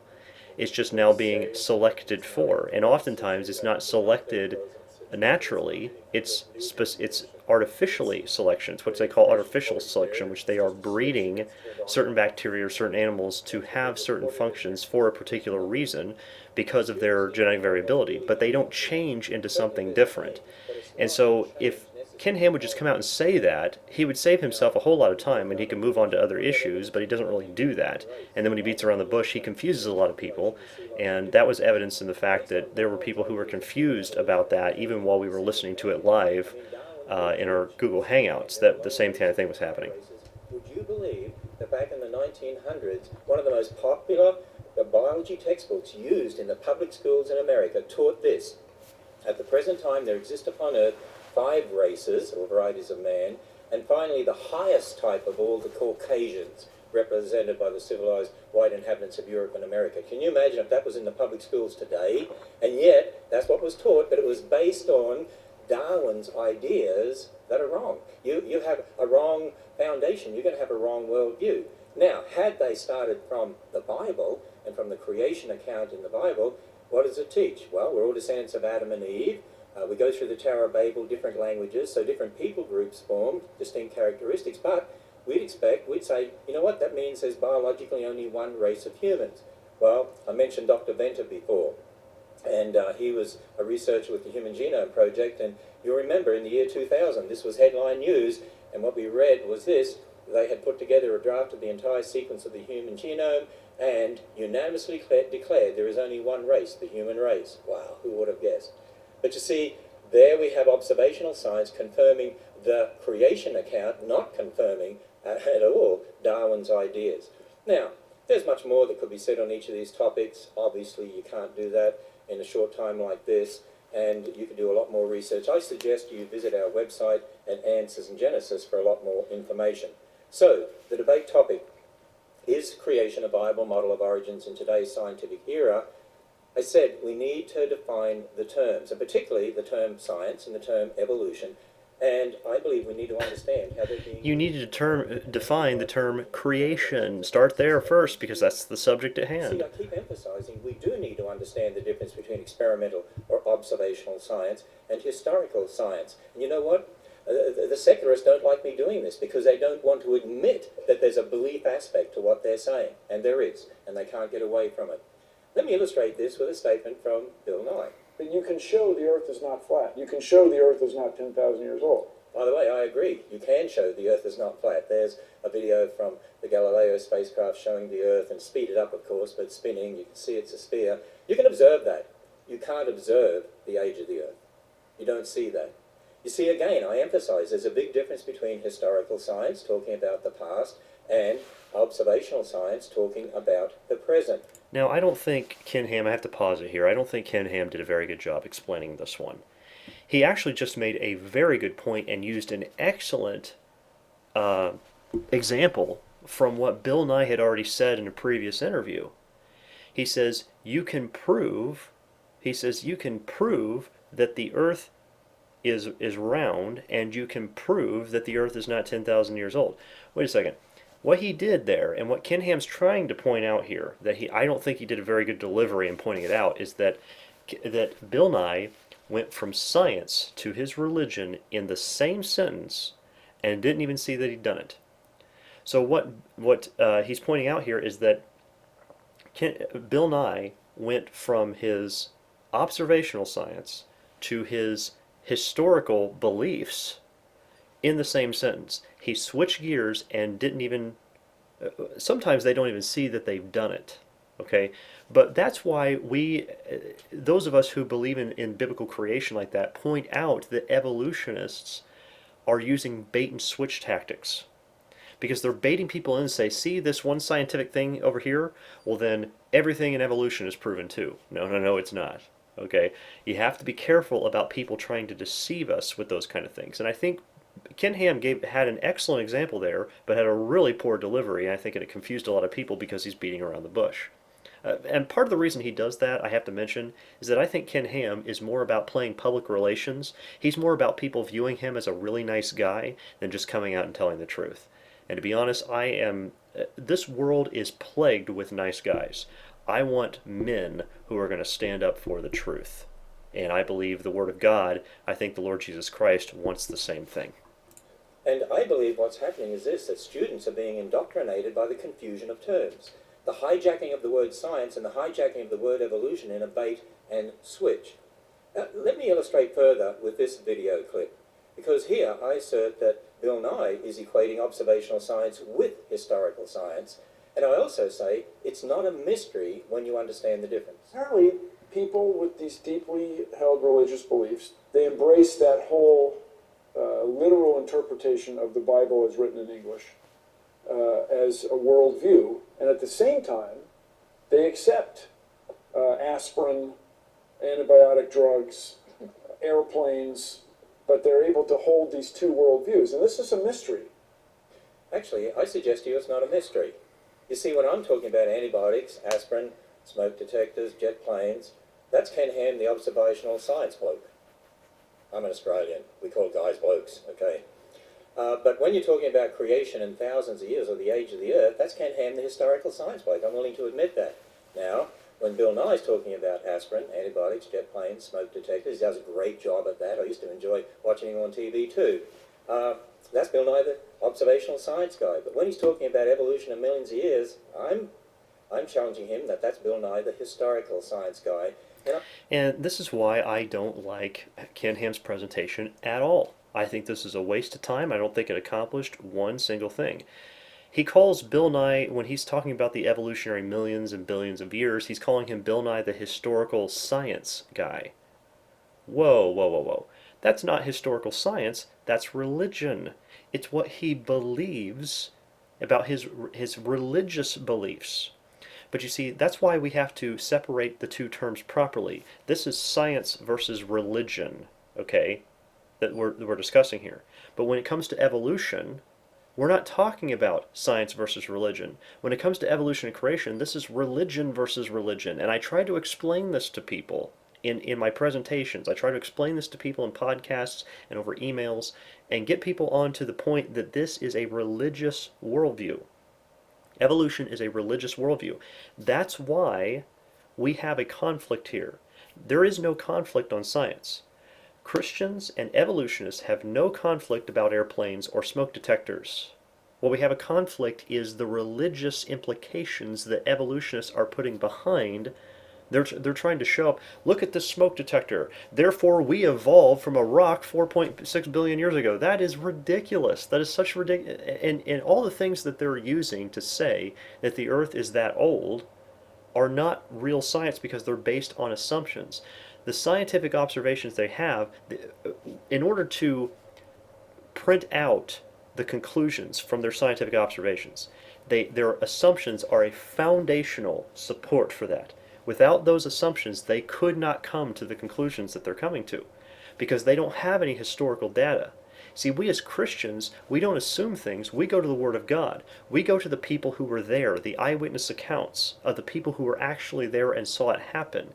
And we use those as the foundation, and that we build certain things on. Okay? But the development of the airplane is not based on evolution or creation. The development of an airplane is based on certain natural laws. Now, of course, what he's saying earlier when he's bringing up the presuppositional apologetics, those natural laws, you can't trust in those without the Christian God of the Bible. I will assert that very, very firmly. Because the problem is, if you're relying on an atheistic position, an atheistic type worldview, which is what evolutionary worldviews lead to, the longer you study in that, the more you become atheistic. Okay? So, it leads to that because if you're explaining everything in a naturalistic, materialistic type of way, then all that can be proven to you is materialism. That means anything that you can see and smell and taste and touch and hear, right? Those are the only things, according to them, that is reality to people like Bill Nye. But here's the conflicting problem, is that the laws of logic, you cannot see and smell and taste and touch and hear. The laws of logic are that which you use, which interprets the laws of science. That's how scientific work is done, by first applying the laws of logic. And so Bill Nye, of course, I know he can't really answer to that point, but there again, that's not the subject matter of this debate. And here's again where we have a problem. He's trying to compare evolution and creation, all that. That is not the issue. The issue is Ken Ham's creation model viable? Okay? And what he's trying to do is show how, well, look, we all do the same things when we observe things. Well, I agree, we do. We have biases, and we look at the world through certain glasses. We either look through the glasses of the Bible or the glasses of our, worshiping ourselves or our own brains, or through some pagan religion. That's how people do things. They all have biases on that stuff, but it's not the topic of this specific debate. I challenge the evolutionists to admit the belief aspects of their particular worldview. Now, at the Creation Museum, we're only too willing to admit our beliefs based upon the Bible, but we also teach people the difference between beliefs and what one can actually observe and experiment with in the present. I believe we're teaching people to think critically and to think in the right terms about science. I believe it's the creationists that should be educating the kids out there, because we're teaching them the right way to think. We admit our origins of historical science is based upon the Bible, but I'm just challenging evolutionists to admit the belief aspects of evolution and be upfront about the difference here. As I said, I'm only too willing to admit my historical science based on the Bible. And let me further go on and define the term creation as we use it. Notice also that Ken Ham is not, when he's saying, we define our historical science, based on the Bible, he doesn't point out that there is nothing historically that Bill Nye can point out his historical, supposedly his historical evidence, because there is none. Okay, that's why Bill Nye doesn't want to separate the two like Ken Ham does, is because he doesn't have a leg to stand on. So why doesn't Ken Ham just totally push that point? Well, I don't know if he's thinking about this or not. But here what he's doing right now is we are an hour into this video, and he is finally presenting his overall overview of the creation model. And he's doing it by what they call if you guys have ever been to their museum down there, we've been to it a few times before, because it's about a 90-minute drive from us. They have what they call the 7 C's. And this is like creation and corruption, catastrophe, confusion, and he goes on to explain Christ and other things. You'll see what he's talking about here. Man to die on the cross, be raised from the dead, and one day there's going to be a new heavens and a new earth to come. And, not only is this an understanding of history to explain the geology, biology, astronomy, and so on, to connect the present to the past, but it's also a foundation for our whole worldview. For instance, in Matthew 19, when Jesus was asked about marriage, he said, "Have you not read? He which made the beginning made them male and female, and said, for this cause shall a man leave his father and mother and be joined to his wife, and they'll be one flesh." He quoted from Genesis as literal history, Genesis 1 and 2. God invented marriage, by the way. That's where marriage comes from, and it's to be a man and a woman. And not only marriage, ultimately, every single biblical doctrine of theology, directly or indirectly, is founded in Genesis. Why is there sin in the world? Genesis. Why is there death? Genesis. Why do we wear clothes? Genesis. Why did Jesus die on the cross? Genesis. It's a very important book. It's foundational to all Christian doctrine. And you see, when we look at that, what I call the 7 C's of history that we walk people through here at the museum, think about how it all connects together. A perfect creation, it'll be perfect again in the future. Now, I also want to point out, and I know the reason you heard me typing there for a moment was because I was looking something up I just now caught.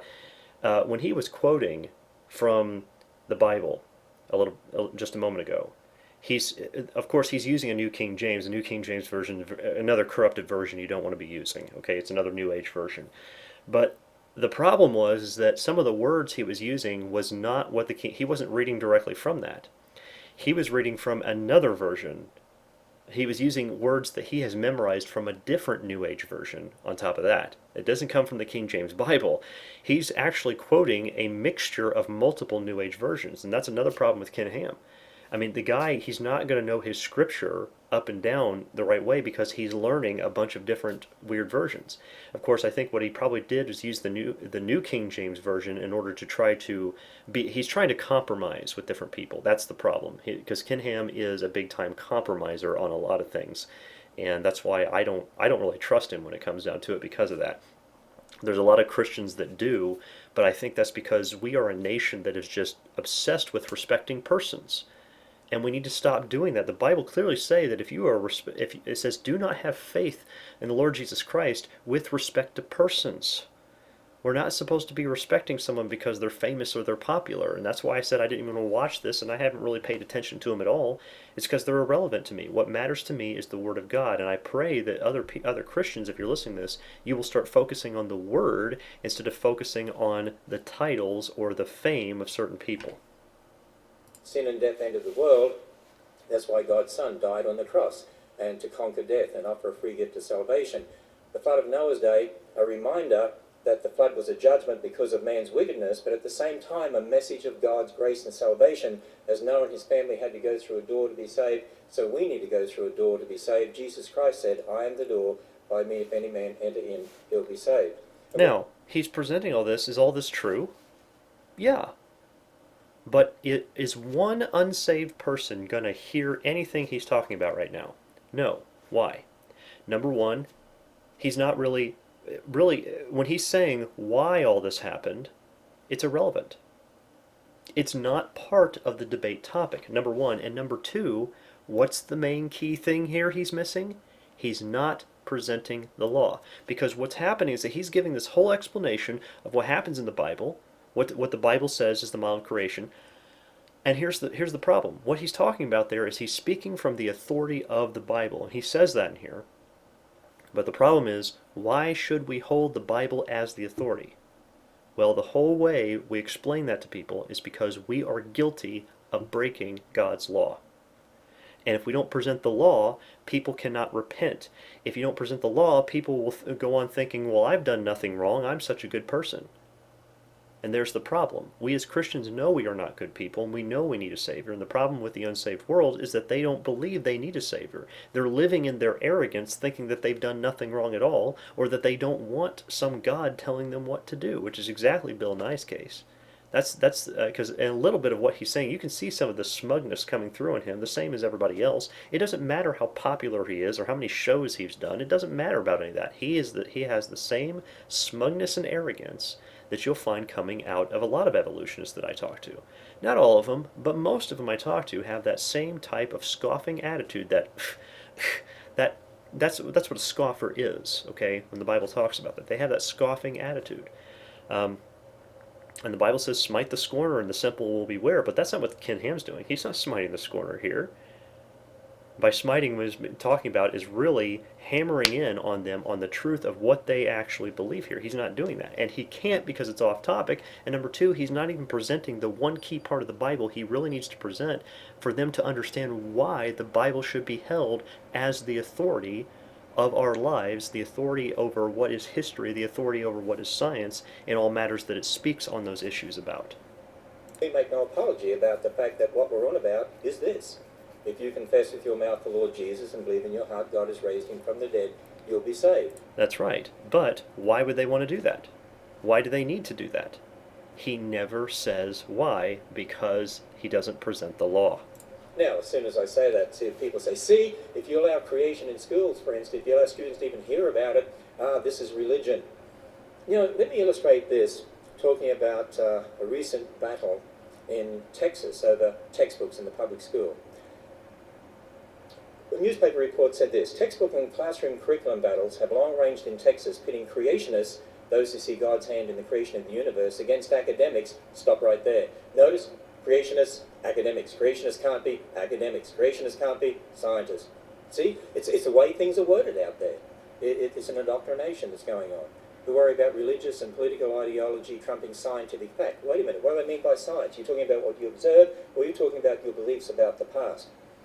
Notice he won't say the word religion. He won't point out that evolution is a religion. And these are two religions at war with each other. He's right about the media bias on that, but really the media bias has nothing to do with whether or not creation is a viable model of origins in today's modern scientific era. That's what the whole thing is supposed to be about. He's not really hitting his point, and because what he has to do in order to stay on topic is present his creation model and prove those things within scientific terminology. See, but now what he's trying to do is change the subject to something else. So he should have really worded this, or the people who set this up should have worded it differently. But I think part of it was the reason they had to word it like this, because I think that was the only way Bill Nye was going to agree to do it. Bill Nye wanted to be on the attack instead of actually having to defend his religious beliefs built on lies and have to defend those lies. He doesn't want to have to do that. Now, Kathy Miller is the president of the Texas Freedom Network, and she's vocally spoken out. She's spoken out about this textbook battle there in Texas. And the mission statement of the organization she's president of says, the Texas Freedom Network advances a mainstream agenda of religious freedom and individual liberties to counter the religious right. Religious freedom, individual liberties. And then she makes this statement. Science education, what does she mean by science, should be based on mainstream science education, not on personal ideological beliefs of unqualified reviewers. Wait a minute, they want religious liberty and not personal ideological beliefs? I assert this. Public school textbooks are using the same word science for observational and historical science. They arbitrarily define science as naturalism and outlaw the supernatural. They present molecules to man evolution as fact, and they're imposing the religion of naturalism on generations of students. They're imposing their ideology on the students. That everything's... See, he points out the religion of naturalism and atheism, but he won't call evolution a religion, when it is a religion. That's the religious thing that they're doing. The naturalism and the atheism, I would agree those are religious viewpoints. But evolutionism is also a religious viewpoint, but he won't hit hard on that. He won't smite the scorner, so the simple will beware, the Bible says. He doesn't want to come forward and do that because, again, Ken Ham, well, I want everybody to see me as a really nice guy. I don't want to be too hard on Bill Nye here. Why not?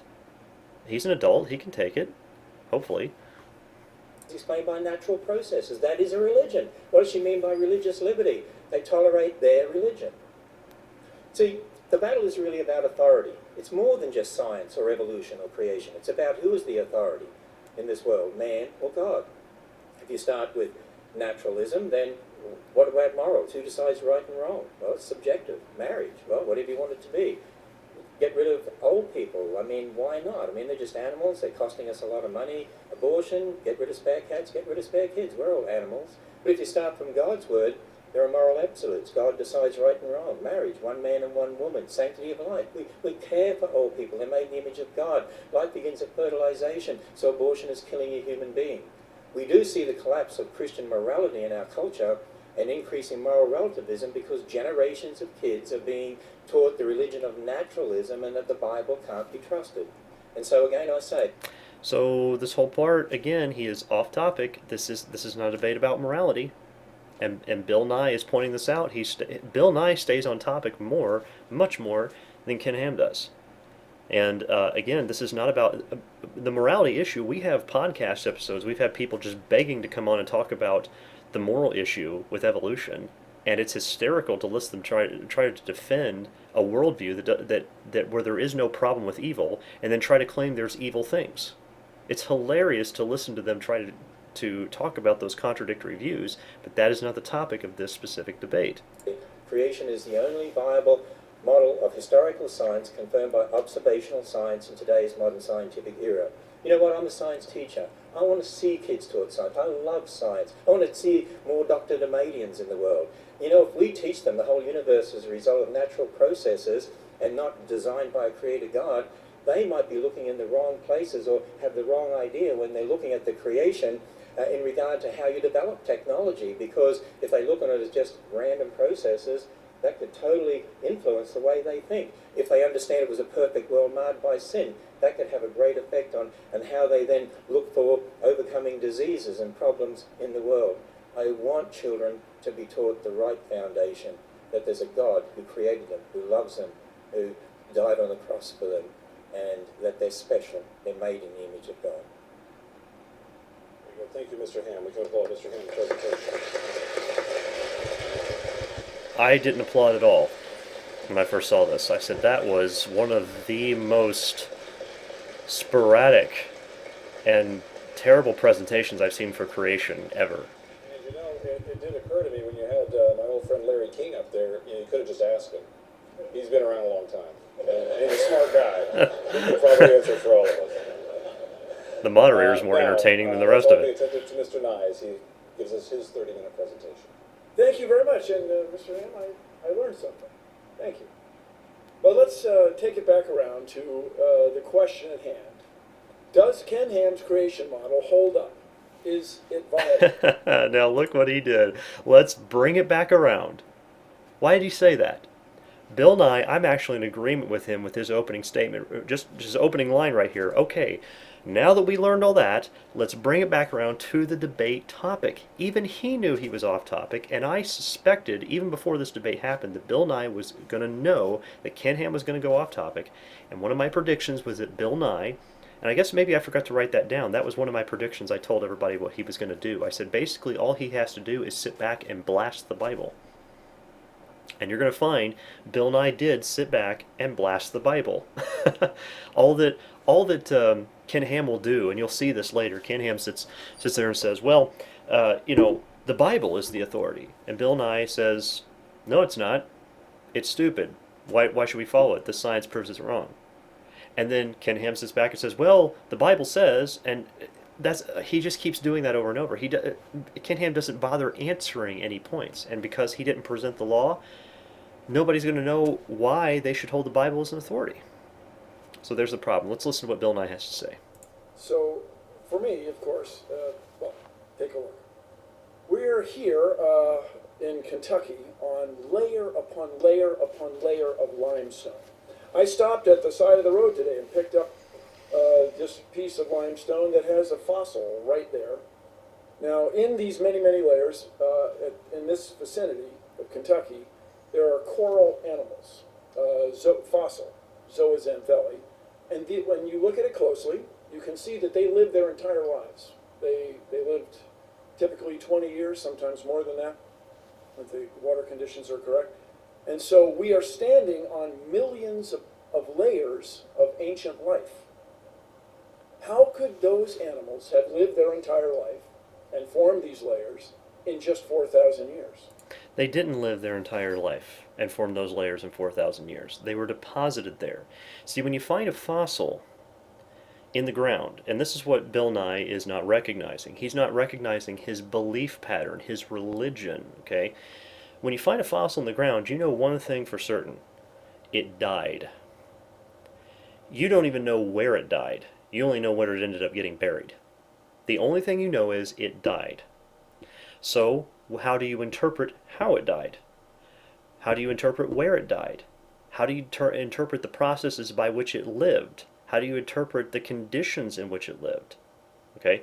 There's a lot of things that you have to assume in certain aspects. Now, of course, there are some things that we can determine from it. We can, like its atmosphere, like what was it living in? Okay, well, this is a sea-type plant, so it had to live in an ocean with certain surroundings and certain conditions and that kind of thing. However, how it died and where it ended up, that cannot be determined on a scientific level, okay, without actually going back and knowing historical correlated documentation of how it could have possibly ended up in a certain way. Now, what he's doing here when he says, how could this happen in only 4,000 years? Because you heard what he said specifically. How could this happen in only 4,000 years? How could you get millions of layers of these in only 4,000 years? See, because he's assuming that the world we see today, uniformitarianism, I told you remember that, that's going to be his main key religious belief. Uniformitarianism, the way things are happening today is the way they've always been happening by long, slow, gradual processes. There is another word that some people have made up called catastrophism. Those are people who believe there are catastrophes that happen that have changed the structure of the world. Evolutionists refuse to believe in that until they find something that they absolutely cannot explain by any means whatsoever, Even if it's the most radical idea, they can't explain it, then they'll throw in a catastrophe. And usually that catastrophe is an ice age. That's how they do it. So when they find something they can't explain, they just throw in a catastrophe. Now, some evolutionists might say, well, don't you creationists do that? No, we have historical evidence. We base it on the Word of God. We don't base it on our opinion. We don't walk up to something, find something that we can't necessarily explain, and then throw a catastrophe in there. We say from the beginning that there was a catastrophe that destroyed and wrecked this world. That was a worldwide flood of Noah. But here, by asking the question the way he did, you can already tell that he has a presuppositional bias. That is a uniformitarian assumption. He assumes, okay, that this is the way it's always happened on the earth. So therefore, the only way that it could happen by slow, gradual processes is to give it an enormous amount of time. He hasn't proven it. He just believes it, and that's his religious belief. There isn't enough time since Mr. Ham's flood for this limestone that we're standing on to have come into existence. So the time factor, remember, time will be the savior of their theory. My scientific colleagues go to places like Greenland, the Arctic, they go to Antarctica, and they drill into the ice with hollow drill bits. It's not that extraordinary. Many of you have probably done it yourselves. They're drilling other things, hole saws to put locks in doors, for example. And we pull out long cylinders of ice, long ice rods. And these are made of snow. And by long tradition, it's called snow ice. And snow ice forms over the winter as snowflakes fall and are crushed down by subsequent layers. They're crushed together and trapping the little bubbles. And the little bubbles must needs be ancient atmosphere. There's nobody running around with a hypodermic needle squirting ancient atmosphere into the bubbles. And we find certain of these cylinders to have 680,000 layers. Okay, we need to stop here automatically because, well, just right now, I know he's not finished explaining this yet, but we need to stop here right now. When he's saying nobody's, inserting ancient atmosphere, well, how do they know that's ancient atmosphere that's in there? Because they assume how old it is first. They assume it's old based on what he's about to describe here about these different layers he's talking about. They assume that it's old. Therefore, everything in there must be ancient atmosphere. Now, some people say, no, they have to have some sort of scientific way they do this. Absolutely not. It is 100% assumed. That is exactly how they do it. Okay, now finish listening to him explain this. 680,000 snow winter summer cycles. Stop right there again. So what he's saying here, he's saying there are almost 700,000 layers for these ice cores. They drill it down into it, and a lot of the pictures that he shows on his presentations I actually have on our website. You can visit there's an article called the carbon dating game on our website. If you type in the word carbon dating into the search engine on creationliberty.com, it'll bring you up that article. If you click on that, there's in the content section, there's a section called Problems with Ice Core Dating. You click on that, it'll take you down. It'll show you some of these images that he's actually showing on his slide presentation. Okay, and they're coming from the U.S. National Ice Core Laboratory, where they drill into places like Greenland or the South Pole, and they get these really, really long poles. Because it drills in this, it's a hollow drill bit. It drills in these long. I mean, they can drill hundreds of feet and get this really long pole and bring this up. And then what they do is they go into it, and you'll see images on our website. They put these, they have these little layers. There's a light, then dark, a light, then dark, light, dark, back and forth over and over. So what makes these layers is that you'll have ice, then some snow falls on the ice. Then what happens when it gets a little warmer, the snow melts. When it melts some, it compacts, then it gets colder again, refreezes, and turns into ice. Okay, and that makes the next layer, and then new snow falls on that. It does the same thing over and over and over. So notice what Bill Nye said. He said, he says there are almost 700,000 layers of these. He says that's almost 700,000 summer-winter seasons. Wrong. Stop right there.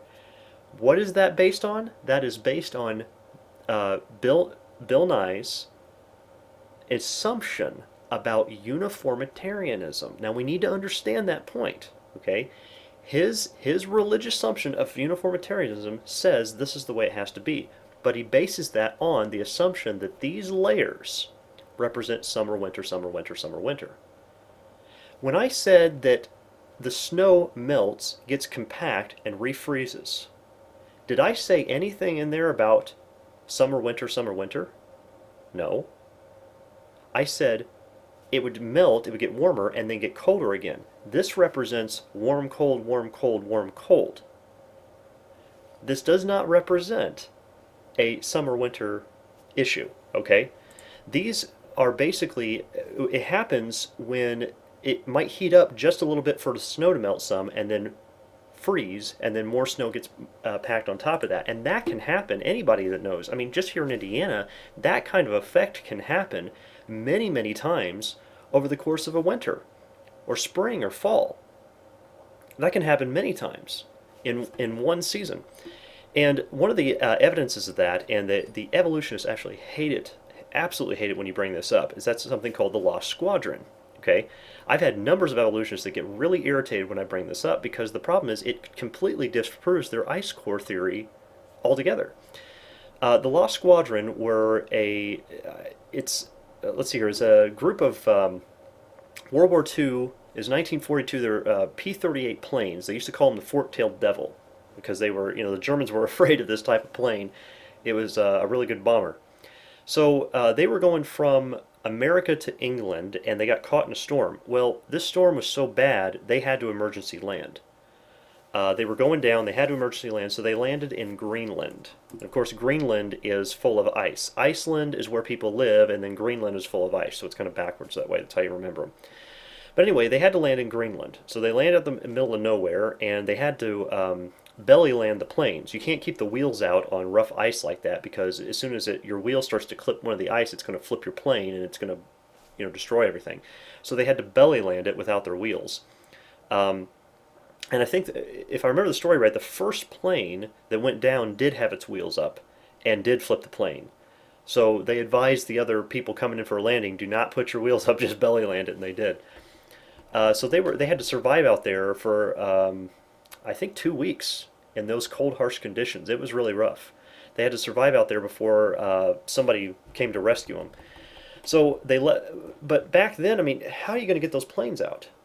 I mean, you're in a war. You're doing other things right now. Nobody had the time or the money or the desire to go get those planes, so they left them there. That was in 1942. Now in 1990, this is about 50 years later. I think 48 years later specifically. A man from Kentucky decided he wanted to go get those planes. He liked planes, he wanted to restore things, he had a bunch of money, he wanted to go out and get those planes. So he went out searching for them, and they used ground-penetrating radar to find them. Now, they were located, when they finally found them, they realized, based on the maps of where these men had gotten stranded, these planes were located 3 miles from where they originally landed because of the movement of the glacier, this giant glacier in Greenland. So 50 years later, they found that they were trapped under 263 feet of solid ice. Okay? So they drilled down into this to get to these planes. They had to drill down into the ice and bring it. The way they got the plane, they had to take it apart piece by piece and bring it up and then put it back together once they got to the United States. But this is from a quotation from a magazine called Creation Ex Nihilo. It says, quote, in Greenland and Antarctic, where the weather is constantly dry and very cold, the glaciers are miles thick, but the annual rings are very thin. The deepest cores can measure over 10,000 feet. Cores from Greenland drilled since 1990 show northern climate was erratic, and it says 135,000 years ago, end quote. According to the reports that they're giving, they said that, this would have had to been 135,000 years old, right? Based on the layers that they were counting. That's what all that's based on. So the Lost Squadron, if you have 263 feet of ice in 48 years, that comes out to an average of 5.5 feet per year, right? That's 5.5 feet per year of ice that would have had to been built up on average in order to cover that. So if you have a 10,000 foot ice core sample divided at that same rate, you only have about 1,800 years, not 135,000. So number one, based on the evidence of what's being seen here, what the evolutionists claim about how long it would have taken to put down 10,000 feet of ice in Greenland, they say it's 135,000 years ago, but based on the averages that are coming out on experimental of dates that are actually known, like the landing of those planes, you realize that 1,800 years can lay down 10,000 feet. So the evolutionists are really desperate trying to get this figured out, and apply it to their theory. They just can't. It doesn't make sense. So this guy Bob Cardin is one of the men who helped dig out the P-38 fighter planes. Now, in an interview, he reported that 62 feet down. Okay, remember this is over 250 feet, so 62 feet down, they started pulling up pieces of plywood, where another team back in 1983 tried to dig out those planes. And that comes out to the plywood, if you divide that back, it comes out to 8 feet a year. See, the original calculation I just gave you was 5.5 feet a year. Now we have a problem of 8 feet per year. So you could get 10,000 feet of ice in more like maybe about 1,000 years. It doesn't take that long. So anyway, these are not annual layers. What they found is that there were many hundreds of ice core rings. Now wait a second. When they drilled down, they found all these different layers. And actually, I have pictures on our website. You can see there's tons and tons of different, hundreds and hundreds and hundreds of layers all the way down. How do you get hundreds of ice core layers in 48 years? Shouldn't there be 48 of them? Well, you see, the problem is that they're basing it on summer, winter, and that's exactly what Bill Nye just did. How could it be that just 4,000 years ago, all of this ice formed? Let's just see what I run mean? some numbers. This is some scenes from lovely Antarctic. Let's say we have 680,000 layers of snow ice and 4,000 years since the Great Flood. That would mean we'd need 170 winter-summer cycles every year. That's not correct. So what you came up with is there were hundreds and hundreds of layers. They didn't even count them all. There were so many. There could have been thousands as far as we know. But they were hundreds and hundreds of layers in only 48 years. Again, his calculations that he's coming back to when he's saying, well, it would take 170 winter-summer cycles per year to develop that much. Okay, well, yeah, but there can be many, many layers made in a very short amount of time, as we've already seen. So over the past 4,000 years, yes, it's not only quite possible, it actually happened that way, that almost 700,000 layers came out of that. But again, all this, what Bill Nye is referring to is based on his religion. It's based on what he religiously believes about the history of the world, not on actually what we're observing. For the last 4,000 years. I mean, wouldn't someone have noticed that? Wow! Wouldn't someone have noticed that there's been winter, summer 170 times one year? If we go to California, we find enormous stands of bristlecone pines. Here we go. Some of them are over 6,000 years old, 6,800 years old. There's a famous tree in Sweden, Old Tico, is 9,550 years old. How could these trees be there if there was an enormous flood just 4,000 years ago? You can try this yourself, everybody. I don't mean to be mean to trees, but get a sapling and put it underwater for a year. It will not survive. And this is all based on his uniformitarian position. Go back to that same article I just talked to you about. You go up from one of the spaces called Problem with Tree Ring Dating. And it shows, I demonstrate on here how what they're assuming is that each of these rings of the tree represents summer, winter, summer, winter, summer, winter. Now on some trees they can. Sometimes you'll have a year where one ring equals 1 year. But that doesn't always mean that's the case, and that's not the case every year. What this actually represents is dry, humid, dry, humid, dry, humid. And there's the problem. What they're finding, because they think each ring represents 1 year, therein lies the problem that they are now thinking that things are older than they actually are. See, without knowing the history of the climate on basically a daily basis, throughout the history of the last 4,000 years, you have no idea how old that tree is. Nobody does. They just assume because it has this many rings, therefore it's this many years old. And that's a complete assumption, okay? And that's what he's basing that on, his uniformitarian position, right? The way things are happening today is the way they've always been happening. And I think this means, I think this tree ring over here, I think those mean annual rings. So if I count those, oh wow, well this proves the Bible wrong. And that's exactly what Bill Nye is doing right now. He's like, you can go try this for yourself. Well, I'm analyzing this for myself, Bill Nye. I can think for myself as well.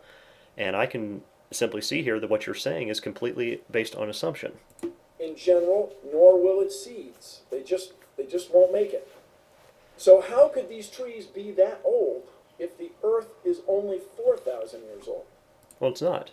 That's what I just explained. It's not about how old the trees are. It's based on dry, humid, dry, humid. And Ken Ham could have brought these things up. He could have mentioned this stuff.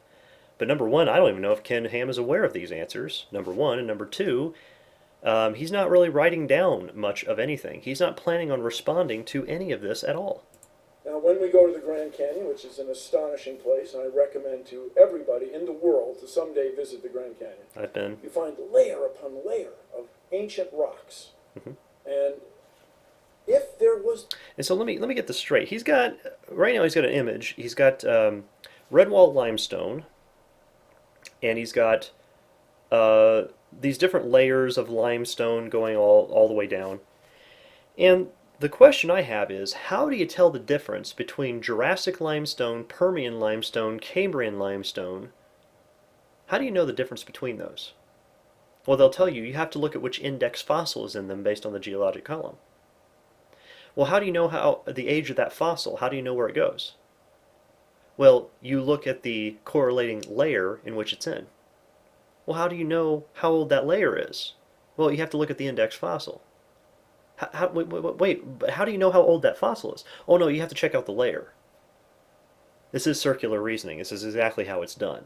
And on top of that, these layers are, perfectly straight layers they have like this. You're telling me that for millions of years, everything was laid down into these nice, neat layers for us to over millions of years with, by the way, there are no erosion marks between these layers.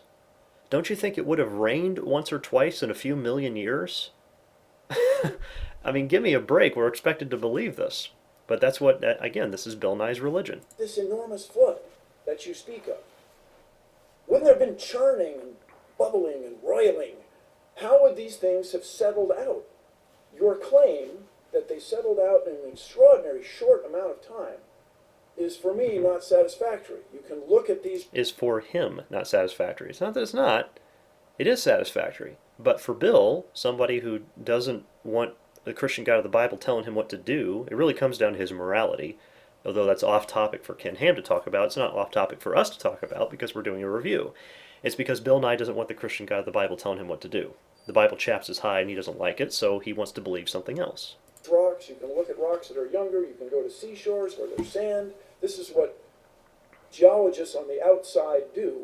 Study the rate at which soil is deposited at the end of rivers and deltas, and we can see that it takes a long, long time for sediments to turn to stone. Also, in this picture, you can see where one type of sediment has intruded on another type.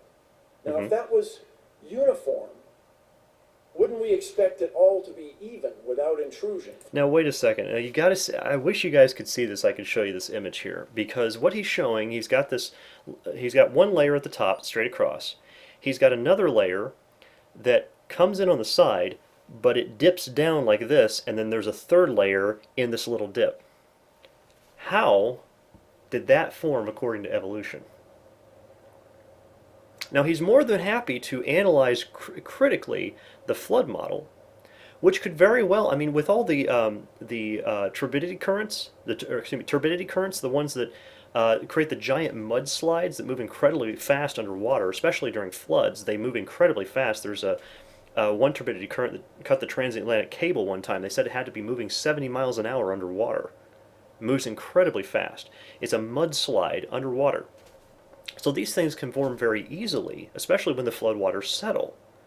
But the problem is that according to evolution, these dust was supposed to fall and settle these layers out and slowly form into rock and stack up on top of each other.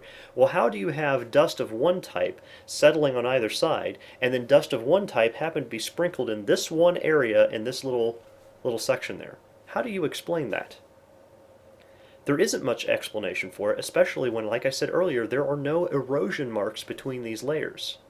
You mean it never rained for millions and millions of years? Come on. Furthermore, you can find places in the Grand Canyon where you see an ancient riverbed on that side going to an ancient riverbed on that side, and the Colorado River has cut through it. And by the way, The Colorado River's cut through it for Grand Canyon. The Colorado River would have had to have moved uphill to cut through that mountain range. But Bill Nye believes this. He has to believe it because it's part of his religion. Again, type in the word Grand Canyon.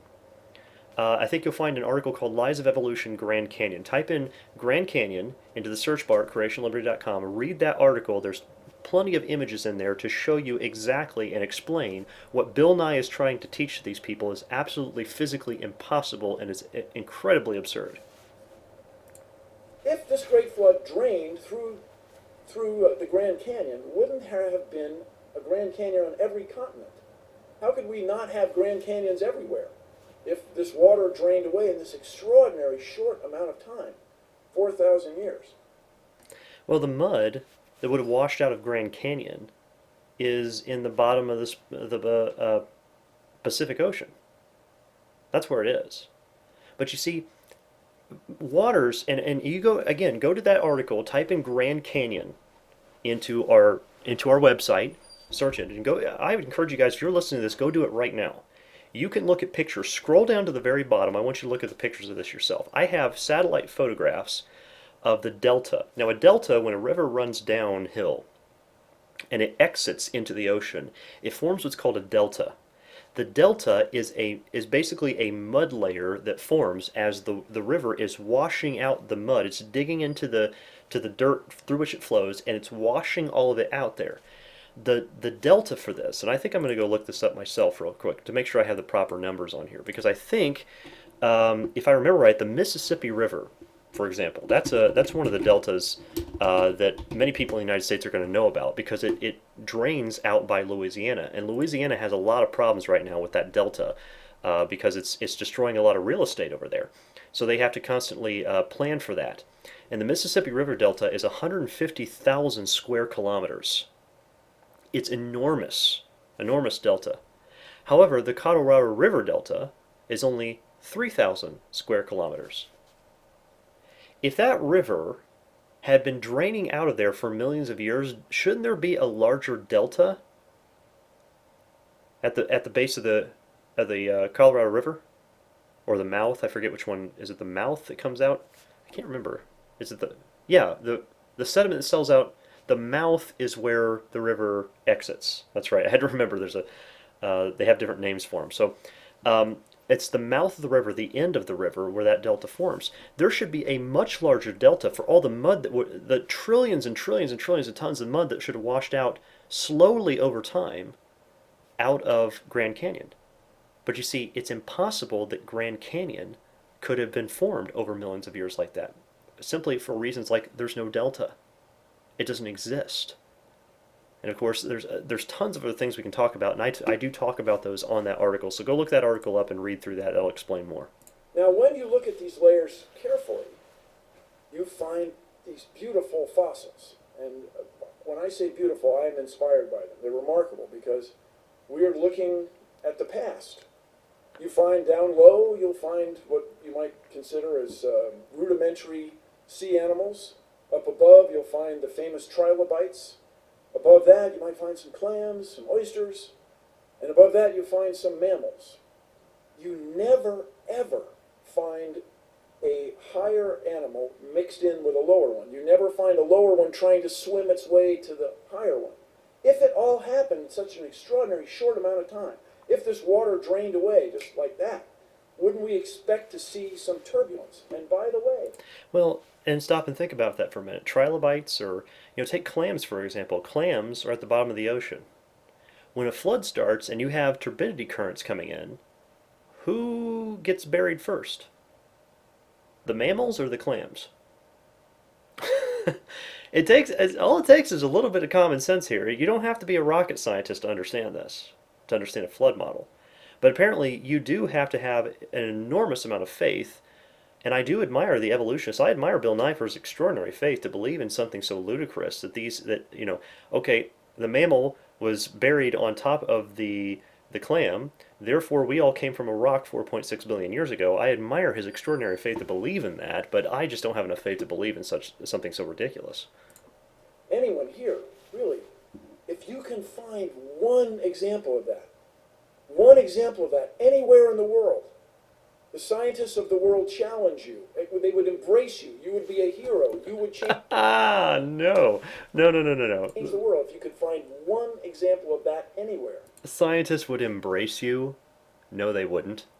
No, they wouldn't.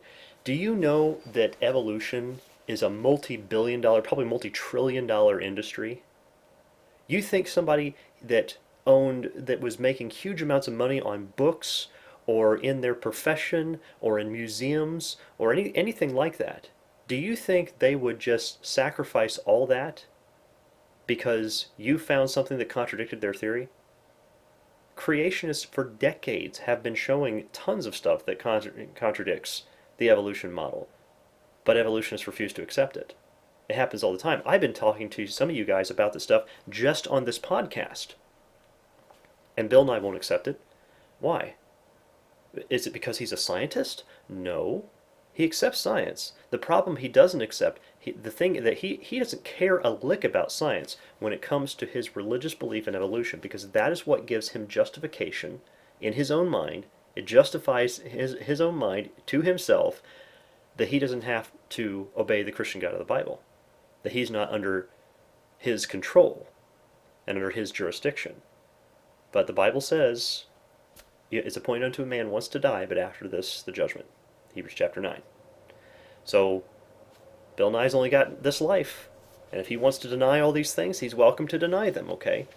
But listen, we are not, and some people may say, wow, I can't believe some of the stuff you're saying, Chris, it makes so much sense and compared to what Bill Nye's saying. Well, yeah, but you see, it only makes sense to me because I have been born again, that Jesus Christ has revealed these things to me. I used to believe in evolution. I did, because I thought that's what the scientific evidence pointed to, until Christ woke me up from my slumber and then helped me to see that what I was really believing in were my assumptions. I was believing in the respecting of persons because some PhD told me that was so, or my teachers in school and professors at college told me that was so. So I believed in them rather in the truth, okay? And that's what Bill Nye, the only way he's going to wake up to this, he has to understand he has told lies in his life.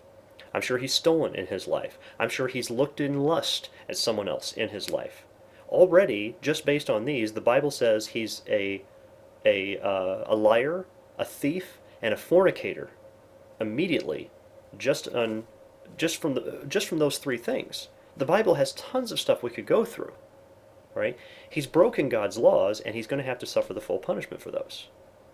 The question is, does he want to pay his own? Because listen, we all owe an eternal penalty.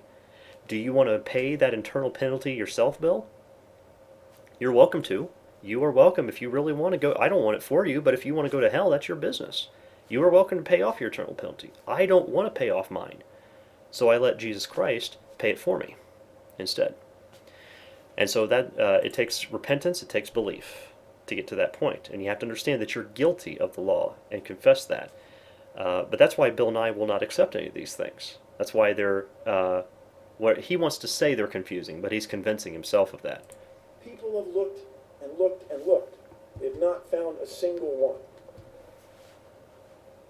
Now here's an interesting thing. These are fossil skulls that people have found all around the world. It's by no means representative of all the fossil skulls that have been found, but these are all over the place.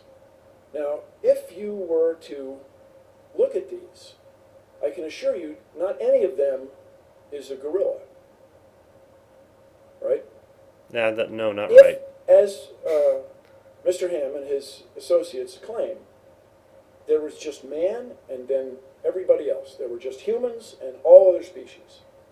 Where would you put modern humans among these skulls? How did all these skulls get all over the earth in these extraordinary fashion? Where would you put us? Well, I can tell you we are on there. I don't and understand his encourage you, question. when you go home, to look it up. I don't even understand his question. That doesn't even make sense. What do you mean? He says, look at all these skulls. Not one is a gorilla or an ape of any kind. That's what he just said. He said they're all human. He says, so where would you put humans among these? With the skulls you found? That maybe he just didn't. Perhaps he didn't present that very well. He needed to really clarify what he's talking about there. Now, one of the extraordinary claims associated with Mr. Ham's worldview is that this giant boat, very large wooden ship, went aground safely on a mountain in the Middle East, what we now call the Middle East. And so places like Australia are populated then by animals who somehow managed to get from the Middle East all the way to Australia in the last 4,000 years. Mm-hmm. Now that to me is an extraordinary claim. We would expect then, somewhere between the Middle East and Australia, we would expect to find evidence of kangaroos. Actually, no, you wouldn't. No, you wouldn't. Why? Because fossils don't form readily under normal conditions. There were millions of buffalo killed out west in the past 200 years. I would defy you to go find me one fossilized buffalo anywhere.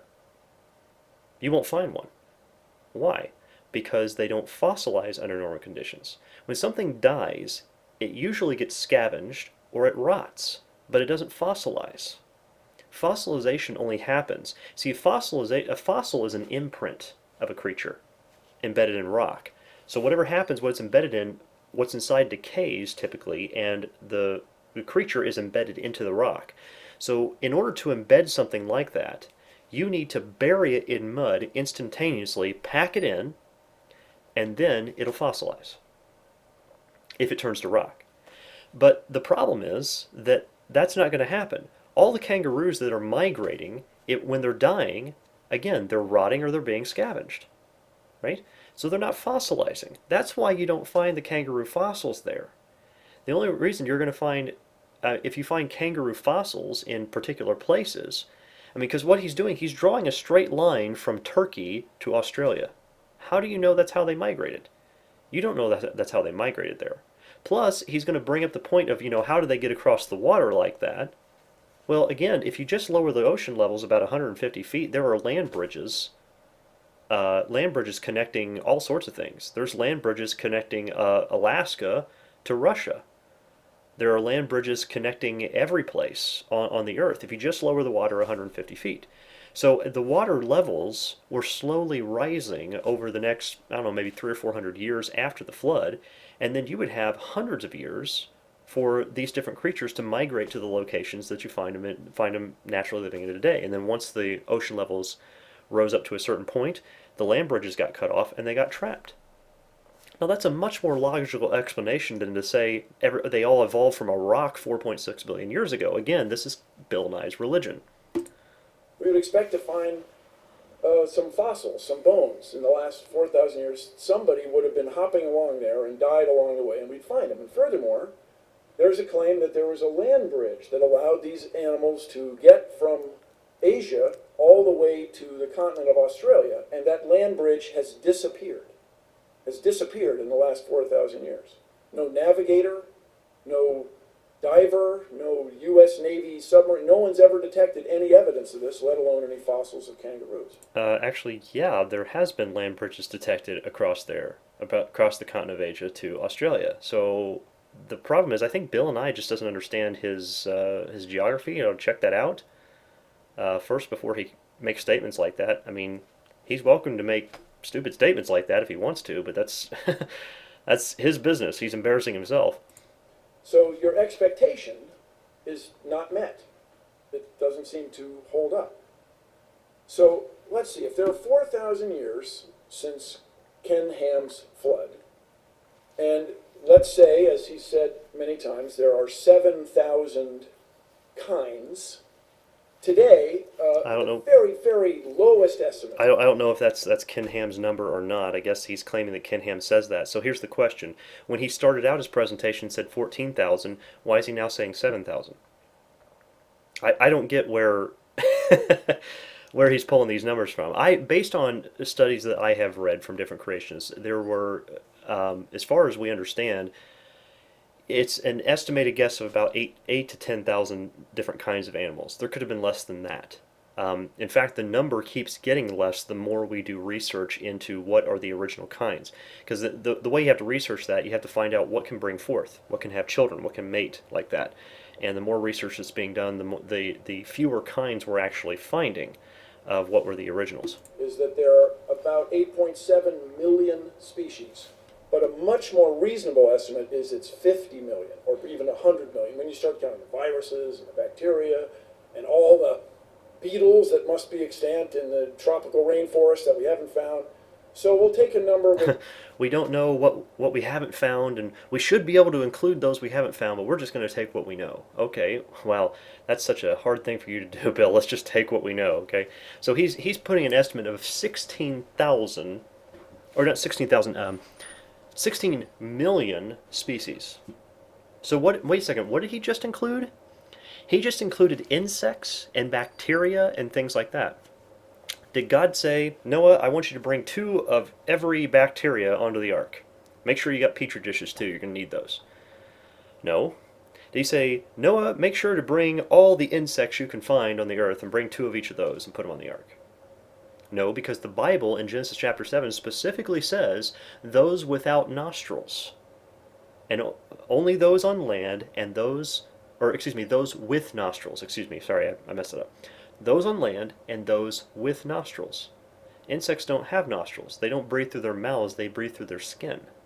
So no insects were included. You don't include fish, and that's what, see, Bill Nye is including insects, he's including fish, marine mammals, all that. You don't bring all those in the ark. You don't need to bring marine creatures onto a boat when there's going to be a flood because they live in the water. Duh. So what does he do? He lumps all those together anyway. And by the way, it is the land mammals with nostrils that make up the least amount of kinds that exist on the earth. Most of the speciation he's talking about is happening in the water, in insects and bacterias and different things like that. That's where most of it's happening. The least amount happening is actually with the land mammals. Okay? So, and he said, bring 2 of each kind, not 2 of every species. Okay? And species, by the way, is a really nebulous term. He doesn't ever define what he means by species. You see, a dog, wolf, and coyote are considered the same kind, but they're considered different species. And you ask them, well, what is a species? And they'll say, well, interfertile populations. Okay, a dog, wolf, and a coyote are all interfertile. They can and have bred together, but yet they're all considered different species. There's Canis lupicus, Canis domesticus, and Canis latrans, I think, are the 3. So, what is a species again? Don't really know. But he's saying there's 16 million species, and Noah's got to account for all these. Here we go. Which I think is pretty reasonable. 16 million species today. Okay? Oh, he thinks it's reasonable. He's not going to go by what the Bible describes. He's just going to go by his own thoughts, but, his own thoughts are reasonable to himself, right? If these came from 7,000 kinds, let's say we have 7,000 subtracted from 15 million, that's 15,993. We have 4,000 years, we have 365 and a quarter days a year. We would expect to find 11 new species every day. So you'd go out into your yard, you wouldn't just find a different bird, a new bird. You'd find a different kind of bird. So wait a second, he just went from bacteria, talking about different species of bacteria, and then went to birds? And then, of course, you have to also understand with the different kinds, the different varieties that you have in the ocean, the ocean creatures were never brought down just to 2. The water creatures that are being talked about were never brought down to 2. That's something that a lot of creationists, I think, don't actually consider or don't talk about, is that you don't bring them down to a bottleneck of 2. The ocean creatures are still having their varieties. And those varieties are actually spreading out even more than the land creatures have over 4,000 years. So, but he's including all the sea creatures with this on top of that. So now you have a serious problem in your calculation when he's including everything together. And the same thing with insects. Insects, the varieties between insects was never put to a bottleneck. And they say, well, how did they survive the flood? Well, go to any major flood. Anything that's happened, whether you got a tsunami out in a different country or something like that, once the waters settle and run off, go out into the mud and tell me the first thing you see. Insects by the billions. There are insects everywhere. They can survive a flood just fine. Floating log mats, all sorts of stuff. Insects survive all the time. They're pretty tough in that manner. So you don't need to preserve all those. And again, the variations between insects and bacteria and water creatures, that was never put to a bottleneck. So what Ken Ham is calculating here, based on he's taking 4,000 years, it was 4,400 first of all, and then calculating that back based on his what he claims is a reasonable assumption. And I say that's not the assumption's reasonable calculation is what he's calling it, but it's an unreasonable assumption because he's assuming uniformitarianism. And he's also not taking the calculations based off what the Bible says. He's taking it based off his own reasoning patterns. So what he's arguing here is more his opinion. He's not arguing the actual model that the Bible brings forth. A whole new species of bird every day. A new species of fish, a new species of organisms you can't see, and so on. I mean, this would be enormous news. The last 4,000 years, people would have seen these changes among us. So the Cincinnati Enquirer, I imagine, would carry a column right next to the weather report. Today's new species, and it would list these 11 every day. But we see no evidence of that. Let's make a really stupid calculation, not based on anything but my own opinions, and then make a joke about it. Well, that's okay. That's why nobody's really laughing. There's no evidence of these species. There just simply isn't enough time. Now, as you may know, I was graduated from engineering school, and I got a job at Boeing. I worked on 747s. Okay, everybody relax. I was very well supervised. Everything's fine. There's a tube in the 747 I kind of think of as my tube, but that aside, I traveled the highways of Washington State quite a bit. I was a young guy. I had a motorcycle. I used to go mountain climbing in Washington State, Oregon.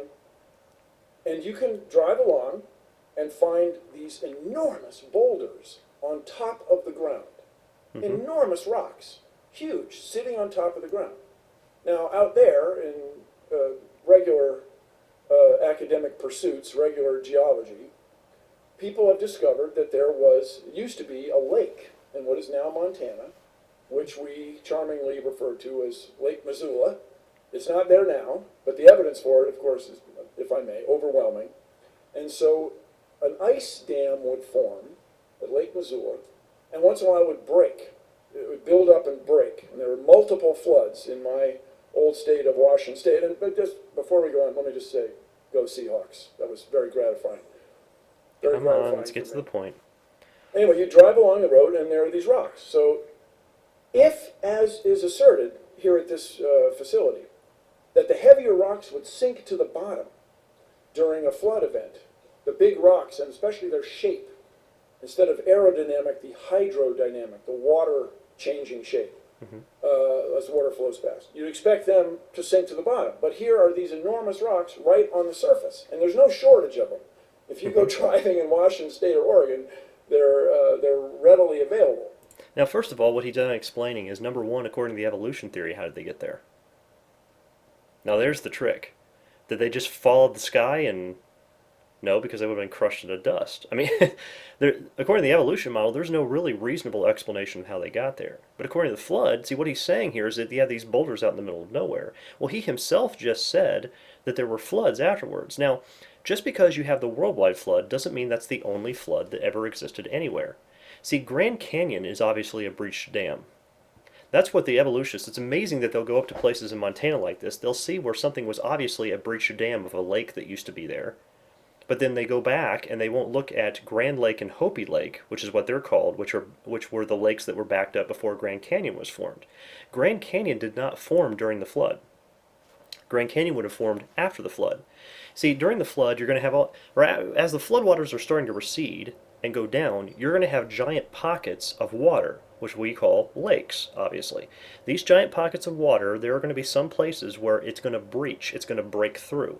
So if you have a breached dam, so basically you got these giant pockets of water and you have this hillside, and a hillside is, or a mountain range, it's the water slowly eating through, and if water, just a tiny bit, even a tiny little sprinkle of water starts coming through on one side, it won't take very long.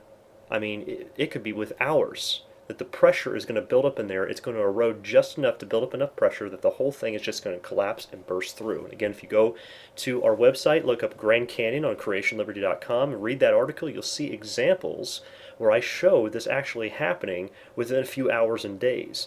That's about, you can see pictures I show you of something that's happened recently that formed a mini Grand Canyon in a matter of hours. And so when we look at actual observational evidence, as Ken Ham is putting it, we look at the observational evidence of happening today, we can see these things happening. Now, as these floodwaters go past, of course, you're going to have some things washed out and some things not washed out. And again, you're going to have these rocks. You could have giant boulders in the middle of where these lakes are, and they're not going to be washed out because they're heavier. Because again, this is water that's flowing out, but it's draining out of a place. And that's exactly what he's showing in the pictures there. He's showing these boulders sitting out in the middle of a nowhere. And there are some things that are too heavy to be pushed by that smaller amount of water. Now they would have been pushed by a larger amount of water and turbidity currents that were laid out in different places. And of course, also there are other boulders that are forming because the water is flowing around them. So where you're going to have breached areas, just because you have one breached area doesn't mean more areas won't breach after that. And you're going to have areas that are going to form all sorts of very strange and unique rock formations. That's why when you go out west, you see some of these almost like mushroom cloud-shaped rocks. Because as the waters were flowing around them, they're eroding them around as they're flowing outwards. A lot of water in a little time is the only way to explain many of the rock formations we see out west, like what he's talking about. But according to the evolution model, there's no real way to explain those. They just say, well, they're there, and they try to, put off to wind erosion, but there's obviously erosion of water there. That's why they can clearly see the water erosion that's happening in places like Montana, but they refuse to see it in places like the Grand Canyon because they've already stated the Grand Canyon takes millions of years to form. They haven't stated that about this area over in Montana, this formation. So they're willing to be more lenient at that. But all the textbooks have already said the Grand Canyon takes millions of years to form. So when we've proven it otherwise, in the same way they have proven the ones like that way they have in Montana to be a large lake that has a breached dam that washed through, they refuse to believe it. They refuse to admit it, and they just ignore people, and they use the mainstream media to their advantage, so they don't have to answer any questions about it. That's the thing a lot of people aren't seeing here. So how could those be there if the Earth is just 4,000 years old? How could they be there if this one flood caused that? Another remarkable thing I'd like everybody to consider, inherent in this worldview, is that somehow Noah and his family were able to build a wooden ship that would house 14,000 individuals. There are 7,000 kinds, and there's a boy and a girl for each one of those. So it's about 14,008 people. And these people were unskilled. As far as anybody knows, they had never built a wooden ship before. These people were unskilled. Keep that in mind. Furthermore, they had to get all these animals on there, and they had to feed them, and I understand that Mr. Ham has some explanations for that, which I frankly find extraordinary, but this is the premise of the bit. Okay, so these unskilled people, right? Unskilled. In Genesis chapter 4, verse 22, it says, "And Zillah, she also bare Tubal-Cain, an instructor of every artificer in brass and iron." There is indication in the Bible these people were incredibly intelligent. They had skills. They had wood building skills, they had metalworking skills, they had all sorts of skills. So what he's assuming is an evolutionary assumption. He's assuming, oh, these people were ancient and dumb. We are modern and smart. We are so much more sophisticated than them, and these dumb people couldn't do, if we couldn't do it, then they definitely couldn't do it. That is an evolutionary assumption. Uniformitarianism, again, long, slow, gradual processes. And Ken Ham does rightly answer in a little bit. There's all sorts of things that have been built, the great wonders of the world and things like that, that still baffle modern man, even with all our technological conveniences. They still can't figure out how they did some of this stuff. So to assume that ancient man was dumb and modern man is smart is a very biased assumption coming from Bill Nye's religious worldview. And we can then run a test, a scientific test. People in the early 1900s built an extraordinarily large wooden ship. Now notice what he said there. I just want to point that out. He says, and then we can run a scientific test. What, implying what? Well, if you realize that these ancient people were just dumb, if you'll just believe this with me for a moment, then we can run a scientific test. So is he really basing his religion on science? No. He's basing his religion on his assumptions. And that's what people need to catch. The Wyoming. It was a 6-masted schooner, the largest one ever built. It had a motor on it for winching cables and stuff. But this boat had a great difficulty. It was not as big as the Titanic, but it was a very long ship. It would twist in the sea. It would twist this way, and this way. And in all that twisting, it leaked. It leaked like crazy. The crew could not keep the ship dry.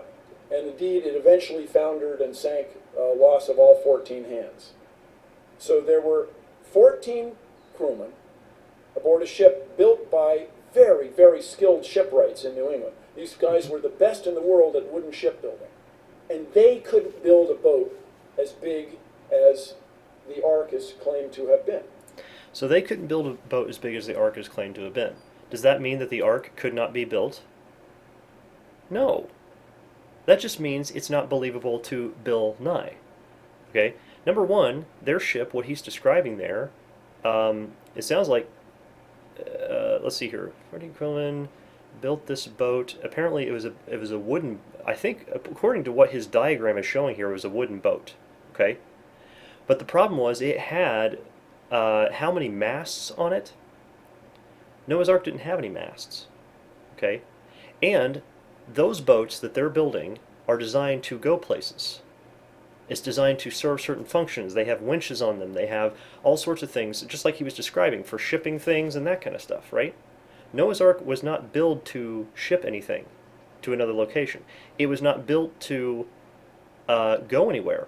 They didn't have a location. It was built to float. That was it. And so if some people like what Bill Nye is wanting to describe, they say, oh, well, you can't build a ship with that many masts on it. You can't build a ship that big because it'll break in the middle. It'll bow and it'll break in the middle. Well, there is a solution to that. You can do what's called a moon pool.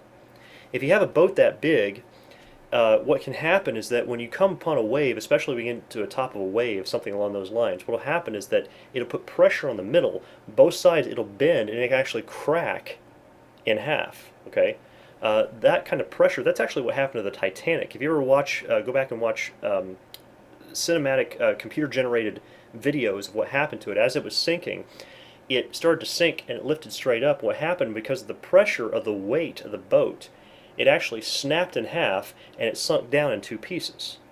So if you put a moon pool in a boat, though, that actually relieves the pressure. You don't have all that pressure on there. And a moon pool not only does that, but every time you hit a wave, it presses fresh water up into the boat, which actually pumps air and more oxygen into the rest of the boat. And of course, when you're on there with, how many thousands of animals, and all of them are going potty all the time, you would pray for a good wave just so you'd have enough enough oxygen coming through there to breathe. So there are answers to these things. The problem is that Bill Nye does not want to accept those answers because he has a religious worldview that lets him escape from God. Is that reasonable? Is that possible? That the best shipbuilders in the world couldn't do what 8 unskilled people, men and their wives, were able to do. If you visit the National Zoo, in Washington, D.C. It's 163 acres. And they have 400 species. By the way, this picture that you're seeing was taken by spacecraft in space, orbiting the Earth. If you told my grandfather, let alone my father, that we had that capability, they would have been amazed. That capability comes from our fundamental understanding of gravity, of material science, of physics, and life science, where you go looking. Now, I agree with all that, but it doesn't involve evolution, and that's the difference. He wouldn't say that because he knows full well that putting a satellite in space, evolution has nothing to do with that. He knows that full well, but he wants to believe it because, again, that's his religious assumption that allows him in his mind to justify himself getting away from God, but he won't be able to escape in one way or another. This place is often, as any zoo, is often deeply concerned and criticized for how it treats its animals.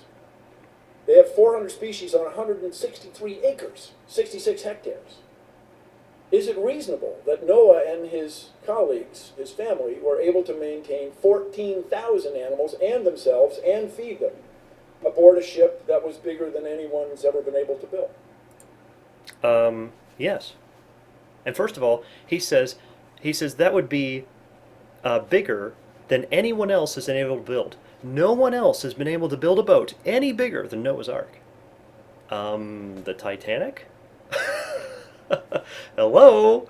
I don't think he's paying much attention to what he's saying there. Yes, people have built bigger boats than that. But on top of that, you've got all these different animals that are in there. Well, first of all, God brought the animals to Noah. He didn't say, Noah, I want you to go out and start hunting, and I want you to capture these animals, these wild animals, and bring them in. God brought them to him, two at a time. He brought them all in there, and they put them all in their special paddocks they had set away from them. When God has them under control, the animals will do as they're instructed. Okay? This was all done for preserving the seed of life. This was not done as, okay, we need to let them free and run wild and all this kind of thing. Okay, God can control this kind of stuff. But you see, to Bill Nye, all of it has to take place in naturalism. That means there cannot be any supernatural processes on top of it. Otherwise, you're not allowed to talk about that kind of stuff, because to him, only what he can see, smell, taste, touch, and hear can exist. Well, again, the laws of logic, you can't see or smell or taste or touch or hear. Yet he believes in those. He only rejects the Christian God of the Bible because the Bible chaps his hide. That's what he hates.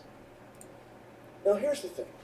What we want in science as practiced out on the outside, is an ability to predict.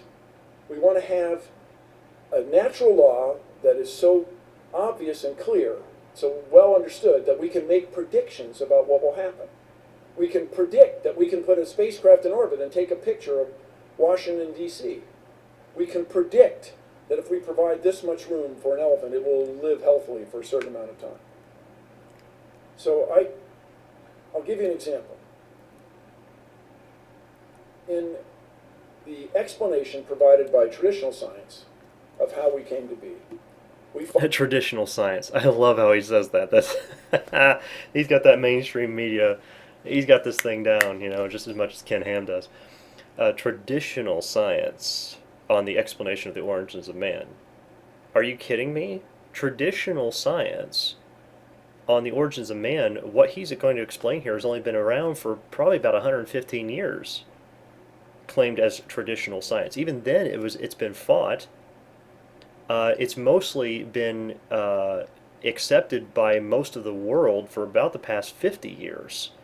And that's only because most of the world has started to reject God again, because this has happened before. It keeps happening in this cycle. It doesn't matter, when things get good, people start rejecting God again. And so when he calls this traditional science, you've got to be kidding me.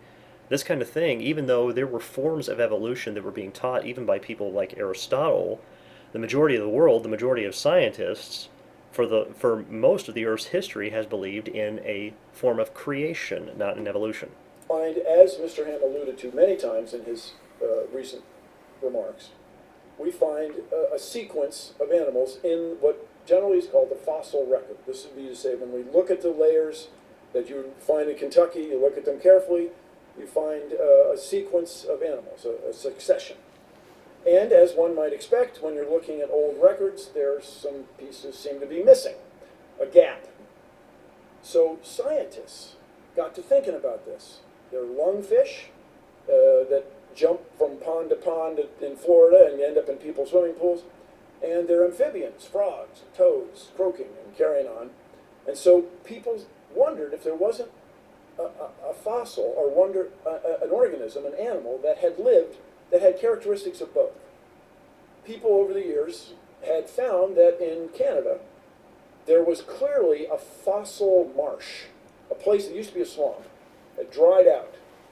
And they found all kinds of happy swamp fossils there, ferns, so on, and organisms, animals, fish that were recognized.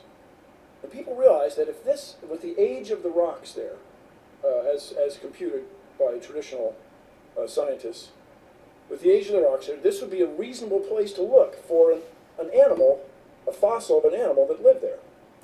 And so what they're looking for is in a fossil of an animal that could possibly live on land and live in water, and they could do both. You mean like an alligator? You mean like a lizard? You mean like a frog? You mean like things we can actually look at right now? They're trying to find their missing link, folks, and they're not going to find it. Okay? And what he's talking about here, he says, wow, this might be a good place. It's got lots of ponds and different things like that to find things that can traverse through lots of different ponds.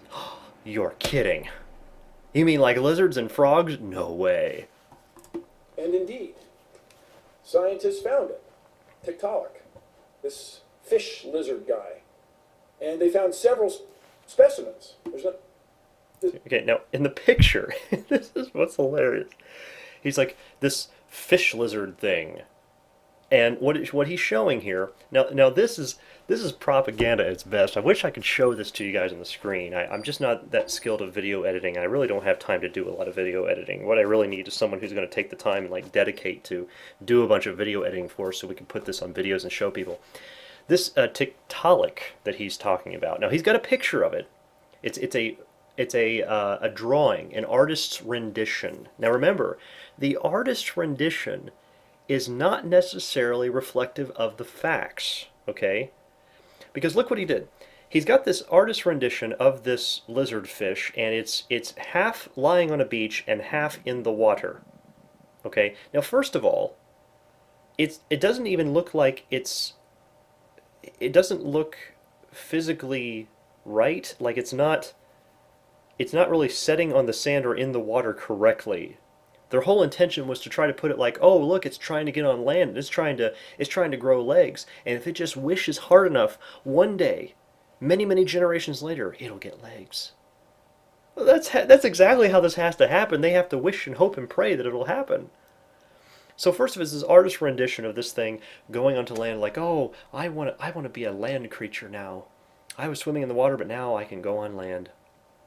And then next to it, they show the actual fossil they found. Now the fossil has got this head. It's got what indicates it looks like some sort of fins on the front. But that's it. Where its head, right next to its head are front fins, and after that it is cut off. There's nothing left of it. So the rest of it that is being portrayed in the artist's rendition is nothing more than the artist's rendition. Oh, we found the missing link, folks. Bill. That's the intro to the show. I mean, I thought that was appropriate right there. I'm trying to say Bill louder so he'll get the picture. This is not a missing link. They didn't find anything extraordinary here, and he's trying to make it seem like this is just this extraordinary thing. I think it's cute. So it wasn't one individual. In other words, they made a prediction that this animal would be found, and it was found. So far, Mr. Ham and his worldview, the Ken Ham creation model, does not have this capability. It cannot make Evolution doesn't have this capability. You just believe that it does. predictions and show. And actually, he says he can't make predictions. He does this for the rest of the debate. Now keep in mind, we are going to end this eventually here, because we're going to continue on. I'm just going to go through their rebuttals. We are not going to include Q&A on this video. It's going to take too long, and I think Q&A was just the biggest waste of time. It didn't accomplish anything because people were going off topic, and Ken Ham wasn't answering any questions, and it was just getting ridiculous. So I don't even want to go through Q&A. But the point here is that he says it doesn't make any predictions. Yes, it does, and even Ken Ham, to his credit, did point that out earlier. He says, the Bible says they'll bring forth after their kind, so we expect there to be limitations. Now, of course, what I'm saying here sounds very simplistic. Again, Ken Ham was beating around the bush. He didn't really get to that point and try to hone in on that. The Bible does make scientific predictions. We predict that things will bring forth after their kind, which means there are genetic limitations to the different kinds of animals, meaning that you might call things a species, but it's the same kind of animal. And the problem is there the evolutionists think if you and I've heard professors of evolution state this live in debate. They'll say, given enough time, you can turn anything into anything. That is the summation of the evolutionists' true religious belief right there. They think given enough time, anything can become anything. They think anything is possible with time. See, with us Christians, through Jesus Christ, with God, all things are possible. With the evolutionists, with time, all things are possible. Time is their God. That is what they worship above all things, is time. So here, we do make scientific predictions, and so far the observational evidence is horses have produced horses, dogs have produced dogs, cats have produced cats. Okay, that's what we're finding. We are not finding any of the evolutionary claims of macroevolution where, a horse and a banana are supposed to have a common ancestor that came from a rock 4.6 billion years ago. We don't have any evidence of that. There's no observation of that. So yes, there are predictions that the Bible makes, and yes, we do find evidence of those predictions, but Bill Ham doesn't want to hear any of those. Not that, and to give Bill Nye a little bit of leeway here, Ken Ham is not doing a very good job of presenting any of those predictions either. So, if Bill Nye wants to come back and debate me, I'll be happy to give him some. Results. Here's an extraordinary one that I find remarkable. There are certain fish, the top minnows, that have the remarkable ability to have sex with other fish, traditional fish sex, and they can have sex with themselves. Now, one of the old questions in life science, everybody, one of the old sort of chin strokers, is why does any organism, whether you're an ash tree, a sea jelly, a squid, a marmot, why does anybody have sex? I mean, there are... Now, he says this is this age-old chin-stroking question, stroke my beard. What does this mean? Well, the Bible answers that very clearly. God designed them to produce and bring forth offspring, and he commanded mankind to fill up the earth. Go replenish. The word replenish today means fill again. The word replenish used to just mean fill when the King James was written. So when it says replenish, he says go fill up the earth. And that's why there is a sexual drive. That's why creatures tend to have that sexual drive, is because God instilled that in them so that they would populate the earth. They would fill it up with lots of life. God wanted that. But for him, for Bill Nye, for his religious worldview can't figure it out, because sex doesn't even make sense on multiple levels. He says, why would anyone have sex? Well, that's a good question. First of all, he didn't ask the big question, how did sexual reproduction evolve from asexual reproduction? You would have to have two opposing systems of reproduction. You have the male and female parts evolving separately and simultaneously linking to each other in order to function with one another. There is no even conceivable possible way anybody could even think about how that could happen. That's why the question's never brought up. They just assume it's there. Well, that's just evolutionary novelty. That's what they call it. Well, time did it, Time is our God, and time did it. And on top of that, why would anybody want to? Why would you, if you were actually an evolving creature, why would you want to have sex and reproduce and have more offspring? Aren't you just creating more mouths to feed? Isn't that just limiting the food intake? Absolutely. It doesn't even make sense to reproduce. If you're going to evolve, why don't you just evolve the ability to heal yourself and live forever? I think that would be a better evolutionary step. And that's what, people are trying to do now. That's what they're trying. The evolutionary religion has been in people's minds. I mean, you see movies and stuff like that that are portraying it about having somebody to where, oh, we built this machine, or we genetically changed this person and made them into a super person that can just heal. You've got like the old Marvel comics, like the Wolverines and stuff like that just they're supposed to heal and all that stuff, and then live forever. That kind of stuff is an evolutionary mindset, because that's where they're trying to go. They're like, well, there's been millions of years of evolution and nothing has evolved to live forever, and that would be the next evolutionary step. Well, that would make sense. So why hasn't a creature done that long ago and far away? That would have made more sense to do that. So sexual reproduction in general makes no sense according to evolution. They pick on creationists for that, which doesn't make any sense because our worldview has no problem with it whatsoever. Their worldview is the one that has a problem with it. But I never get to hear any answers out of that. At least not any coherent ones, other than, well, I believe it because I believe it. Or I believe it because, well, we're here, so it must have happened. That's ridiculous. More bacteria in your tummy right now than there are humans on Earth. And bacteria, they don't bother with that, man. They just like split themselves in half. They get new bacteria. Like, let's get her done. Let's go. But why does think of all the trouble a rose bush goes to make a flower, and the thorns and the bees swimming, flying around, interacting. Why does anybody bother with all that? And the answer seems to be your enemies. And your enemies are not lions and tigers and bears. Oh my. No. Your enemies are germs and parasites. That's what's going to get you. Germs and parasites. My first cousin's son. That's what's going to get you. The germs, they're out to get you. So basically, oh man, you got to sexually reproduce because if you get sick, you need someone else there. Why? Because now, I'm sorry, Bill Nye, you have opened up the question. Why should any species continue its existence? What's the point? Why not just die off and then end the whole cycle? He says, well, and their answer will be, well, we just have this instinct to live.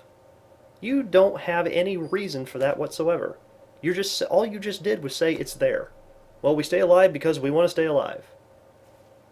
That doesn't answer the question. That doesn't answer where it came from. That doesn't answer how any of that got there. Now, of course, the biblical worldview, we can answer that. But the evolutionary worldview, they cannot answer that. And so, anyway, all of this is actually, technically, this is a little off topic. He's supposed to be attacking the creation worldview right now. He's not supposed to be explaining his own. Died tragically from essentially the flu. This is not some story I heard about. It's my first cousin once removed. Because apparently the virus had the right genes to attack his genes. So when you have sex, you have a new set of genes. You have a new mixture. So people studied these top minnows, and they found that the ones who reproduced sexually had fewer parasites than the ones that reproduced on their own. This black spot disease. Wait, there's more. In these populations, with flooding and so on, where river ponds get isolated, then they dry up, then the river flows again. In between, some of the fish will have sex with other fish sometimes, and they'll have sex on their own, what's called asexually. And those fish, the ones that are in between, sometimes this, sometimes that, they have an intermediate number of infections. In other words, the explanation provided by evolution made a prediction. And the prediction is extraordinary and subtle, but there it is. Okay, but here's the problem with the prediction. He says the ones that are producing sexually are having less parasites. So you're saying with each generation they're having less parasites. So now let's work it backwards. Are you saying that the minnows were so engulfed with parasites that they wouldn't be able to live at one point? That's the conclusion that would have to come to. If the whole purpose of sexual reproduction was less parasites, then they would have had to have so many parasites that they probably couldn't have sexually reproduced to begin with. Okay, because if you work this back in time, over many millions of years, you're coming up with a problem. And he doesn't discuss the problem in reverse. He's only thinking forward. He's not thinking backward into his own religion. And there's the problem. Okay. How else would you explain it? And to Mr. Ham and his followers, I say this is something that we in science want. We want No, No, you don't. We can give you the biblical explanation, but you don't want that. That's what I've been explaining all along. Ability to predict. And your assertion that there's some difference between the natural laws that I use to observe the world today and the natural laws that existed 4,000 years ago is extraordinary and unsettling. I travel around. I have a great many family members in Danville, Virginia, one of the U.S.'s most livable cities. It's lovely. And I was driving along, and there was a sign in front of a church, Big Bang Theory, you got to be kidding me, God. Now, everybody, why would I don't even know what that's someone supposed at the to church, mean. a pastor, for example, put that sign up? I don't know. Unless he or she didn't believe that the Big Bang was a real thing. It's I just not. want to review briefly with everybody why we accept, in the outside world, why we accept the Big Bang. Please. Edwin Hubble,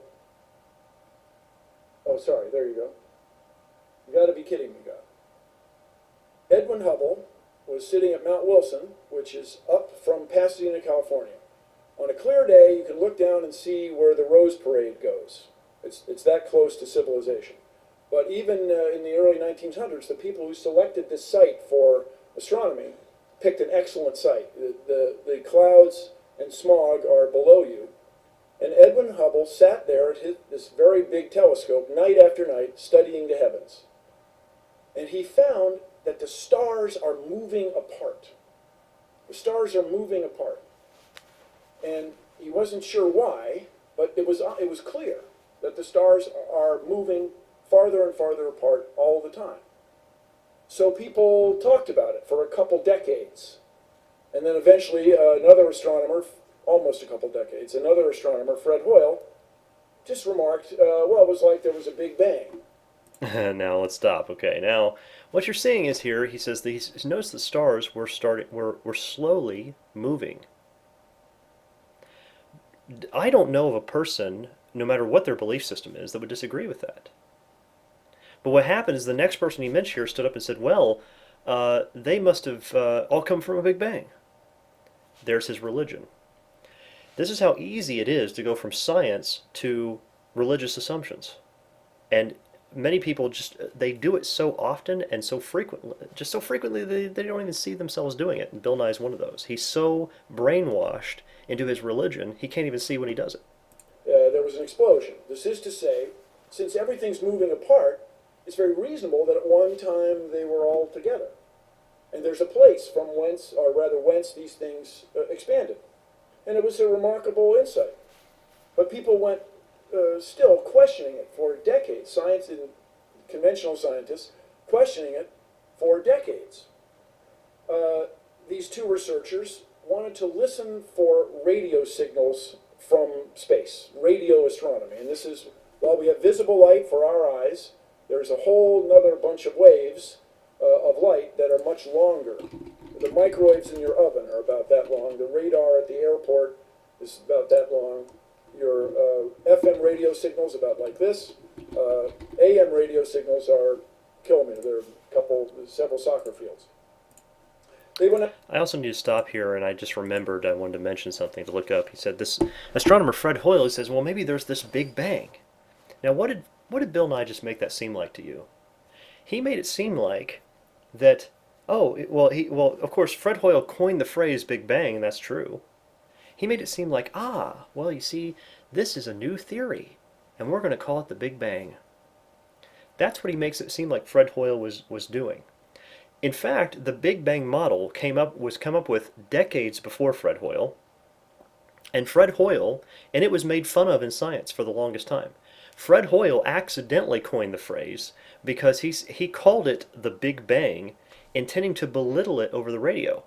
I have documented references for this from BBC News that talks about this. That's all documented on the website. If you type in the words Big Bang into the search engine at creationliberty.com, you can read all this on an article called The Big Dud Theory. And this is, it picked up momentum. They took it and said, now we have a name for it. Let's call it the Big Bang. And they started using that in media. It was actually meant as a joke to make fun of it because it was stupid. Okay? Even Fred Hoyle was one of the ones that believed the only. I think he was the one that quoted said a quote. The only way that life could have come into existence is by some super intelligence having created it. And so here he is crediting Fred Hoyle with all this, but Fred Hoyle believed in a creator as well. So there was a big problem with Ken Ham's explanation there, that he made people think like that Fred Hoyle came up with this, when actually this was being belittled over the radio. Listening, and there was this hiss, this tss, all the time that wouldn't go away. And they thought, oh, doggone it, there's some loose connector. They plugged in the connector.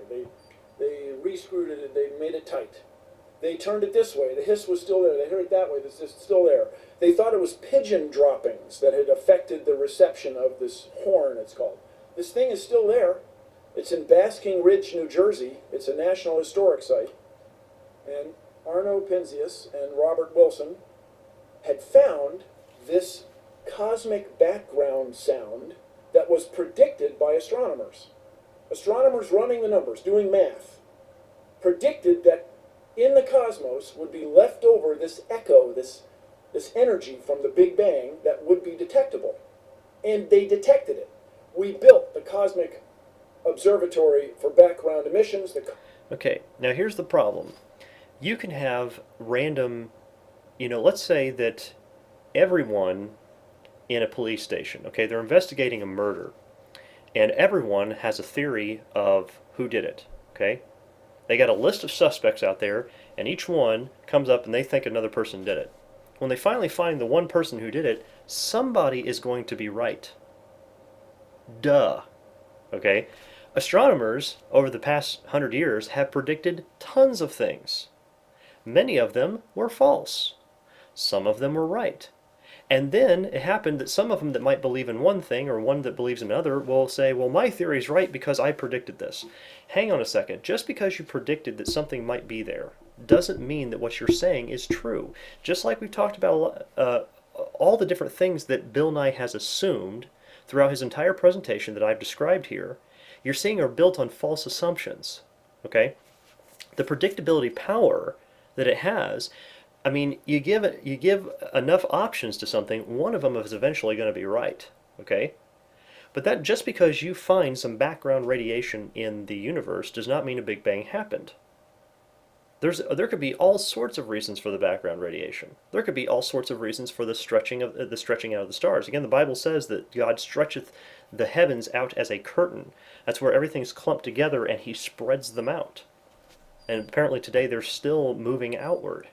He could have put the stars here, he could have made them near the earth and stretched them out to where they are today. And they're saying, oh, you mean all that energy right next to the earth? Possibly, because we don't even technically know what stars are. It's possible they could be like our sun, and that the sun could be like a star, but we don't know that for certain because even Stephen Hawking said that when you look out into space, all you see is a dot of light. That's all you see. That's out of his, I think, a Brief History of Time book. He says all you can see is a pinpoint of light. That's it.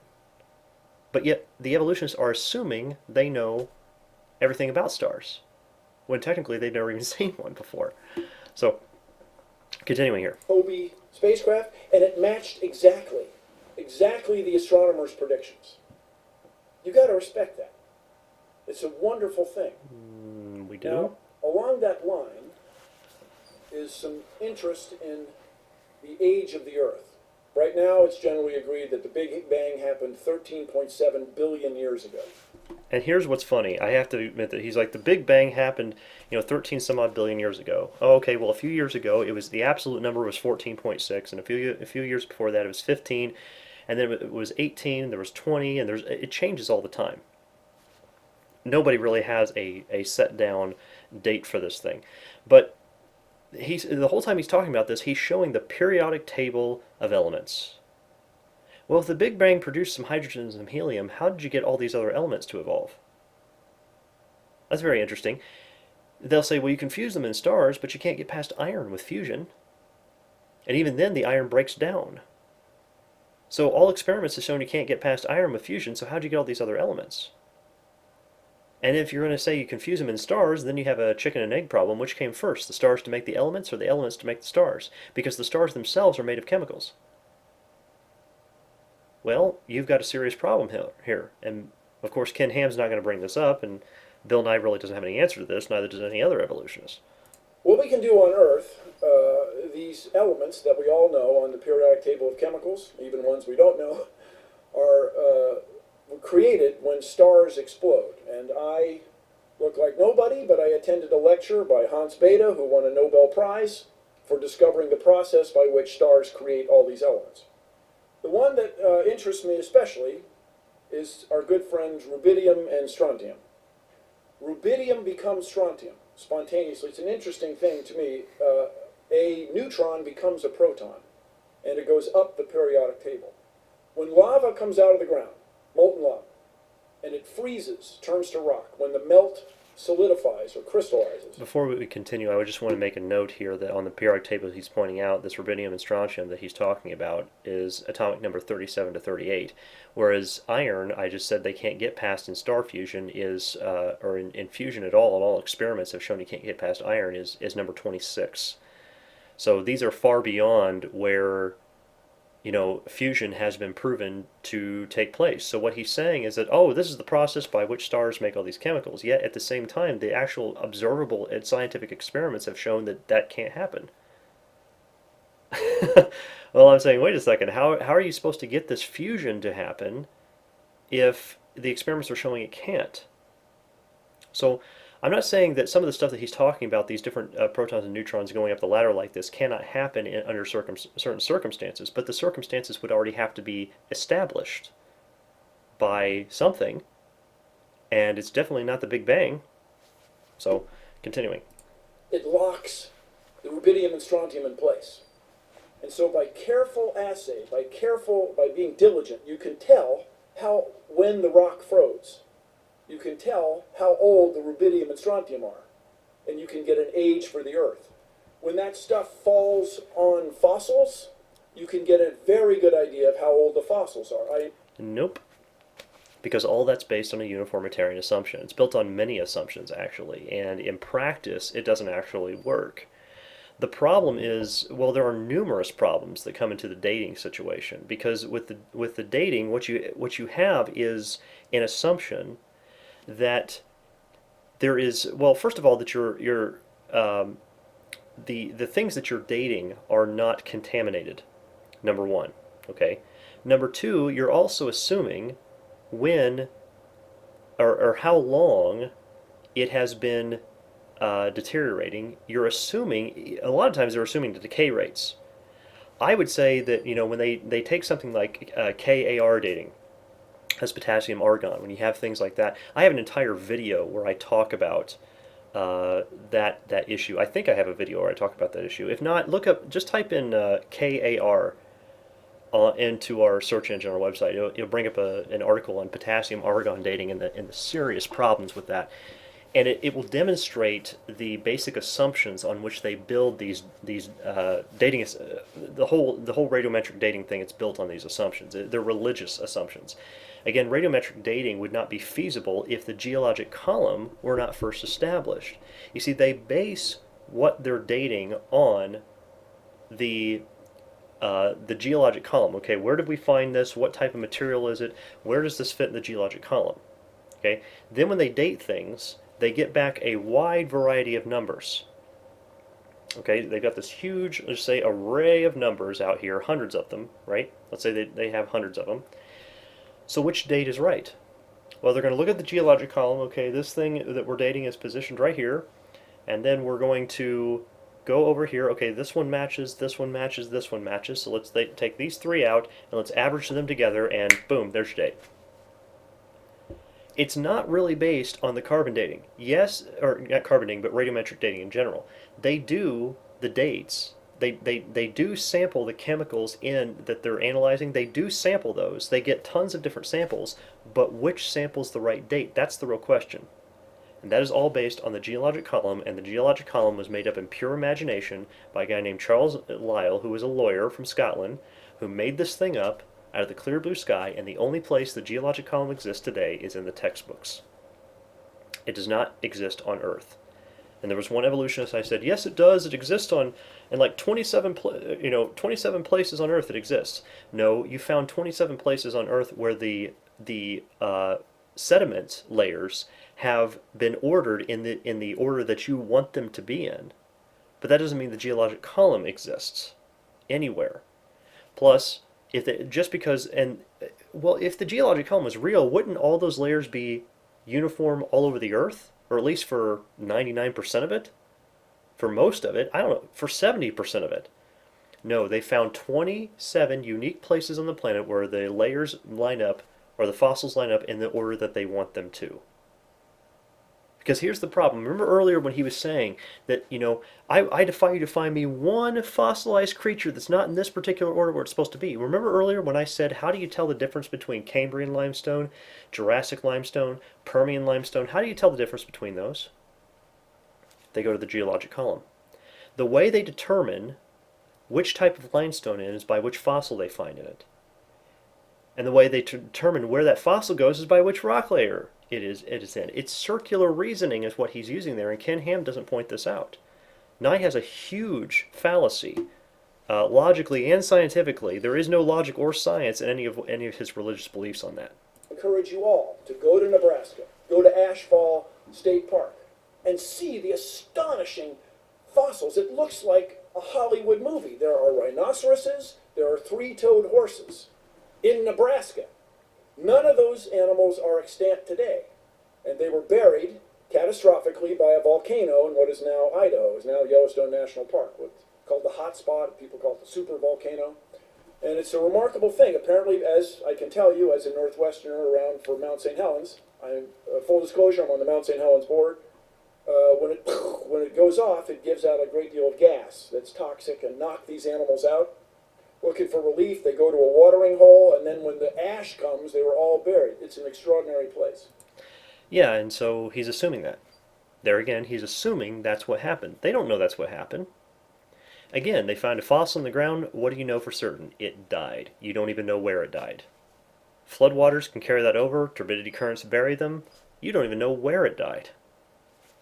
That's the thing. Now, if in the bad old days you had heart problems, they would right away cut you open. Now we use a drug based on rubidium to look at the inside of your heart without cutting you open. Now, my Kentucky friends, I want you to consider this. Right now, there is no place in the Commonwealth of Kentucky to get a degree in this kind of nuclear medicine, this kind of drugs associated with that. I hope you find that troubling. I hope you're concerned about that. You want scientifically literate students in your Commonwealth for a better tomorrow for everybody. And what does this have to do with the subject at hand? I don't know. You can't get this here. You have to go out of state. Now, as far as the distance to stars, understand this is very well understood. It's February. We look at a star in February, we measure an angle to it, we wait 6 months, we look at that same star again, and we measure that angle. It's the same way carpenters built this building. It's just... So, what he's showing here and what he's describing is called parallax trigonometry, okay? And I encourage you guys, go onto our website, type in Big Bang into the search engine at creationliberty.com and read the article called The Big Dud Theory. You'll see in there some of the similar diagrams that he's showing here I have on our website. And you'll show that he says, okay, you measure somewhere in August, you measure somewhere in February, okay, every 6 months with the Earth rotating around the sun. You measure in both locations, okay, and what that's trying to do is make a base for your triangle. All right, and this is kind of hard to describe, and I'm not showing you pictures of it. I'll see if I can put those into the video. I don't want to do too much video editing. It takes too long. But basically, if you just tried to use the Earth, let's say you used 1 day, that would be a rotation of the Earth to measure both sides. Again, in order to, with trigonometry, to measure anything, you have to have two surveyors looking at a point together, and that is the base for your triangle. Again, in order to measure distances of a triangle, you have to have two sides at an angle or two angles at a side. It's basic geometry that you learn when you're in high school. But what you do is you have, if you had 8,000 miles would be the diameter of the Earth. That's all that you would have for a base of a triangle trying to measure out light years away. Okay? And so what we're trying to do now is they're getting 6-month period to where in February and August now you're making the Earth's orbit. Instead of the diameter of the Earth, you're making the diameter of the Earth's orbit as the base for your triangle. So I think, now I want to try to remember this. I'm not sure exactly the distances. I forget how many million miles. I think it's, oh, you know what? I better go look this up real quick. There is, let me see. I'm sorry. I just want to go make sure I get the right thing. Okay, so you've got 93 million miles is the distance it takes from, like the light to travel from the sun to the Earth, which is 93 million miles. The time it takes for the sun to travel to the Earth is called 8 light minutes. That's like a light year or a light minute or a light second. That's the distance light will travel in 1 minute, 1 year, 1 second, whatever you're measuring. So 8 light minutes. It takes 8 minutes for the light of the sun to get to the Earth. That's a distance of 93 million miles. So if you're using a diameter, you have the distance of, like in June, you measure it here, and then December, the orbit, you measure it over here. Now you have a distance of 2, what's called astronomical units. That's 93 million miles. It's 1 astronomical unit. 2 astronomical units would be, what, 186 million miles, right? So 186 million miles is the base for your triangle. Now you're trying to measure 1 light year. Again, 8 minutes to get from the sun to the Earth. So the diameter would be 16 light minutes. All right, 16 light minutes, and you are trying to measure 1 light year. Well, how many minutes are there in a year? There are 25,949 light minutes, so approximately 526,000 minutes in a year. So let's convert minutes into inches to give an example of how this is done. If you put 2 surveyors 16 inches apart, roughly this long, 16 inches apart, and you are focusing in on a dot that's 8.6 miles away. That's measuring 1 light year. That's not even a skinny triangle, that is a line. You're basically putting a line out to 1 light year. To measure 100 light years would be, I would say, about impossible, because that would be like 2 surveyors 16 inches apart on top of the Sears Tower in Chicago, staring at a dot on top of the Empire State Building in New York City. That's to measure 100 light years at the same rate, okay? Because again, you have to, when you're doing it for 100, you have to add 2 zeros to your digits, and that's going to get 860 miles, and that's about the distance between those. So now, let me tell you how far away they say the stars are. They are up to billions of light years away. We simply cannot measure those distances. I'll give them 100 light years. I might even give them 500 if they'll quit crying. But you can't measure 1,000. You're not going to be able to measure much beyond that. And it doesn't matter what method you say you're using, there is no way you can get a triangle big enough in order to measure those types of distances. But this is what Bill Nye says, oh, this is very well known and we do this all the time and yeah, it's no big deal. No, it's based on assumptions. It's based on assuming that you can even calculate out that far, and you don't know. No one knows. But yet Ken Ham, he won't answer to any of this because he assumes that parallax trigonometry will work. And so even people like, I believe the astronomer Danny Faulkner that Ken Ham brought up, now don't quote me on this, I could be wrong about this, and I apologize to Danny Faulkner if I am, but I believe that he has said there are limiting factors to the parallax trigonometry. I believe I listened to him on an interview, I believe it was Danny Faulkner, and he explained how you're not going to get much more than 500 light years away. You just can't measure those distances. And he's a professional, doctor of astronomy. So it's not just me saying this. Look, there are other people saying there are serious problems when you try to go out to these distances, and you simply cannot measure those distances. We do not know the distance to stars at all. But that's what Bill Nye believes, and Ken Ham believes the same thing, even though they won't correct themselves on Answers in Genesis either. Again, why would they listen to someone like me? I'm just some average layman idiot, right? That's what everybody treats me like.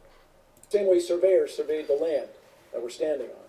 And so by measuring the distance to a star, you can figure out how far away it is, that star, and then the stars beyond it and stars beyond that.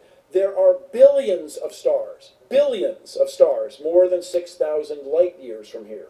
A light year is a unit of distance, not a unit of time.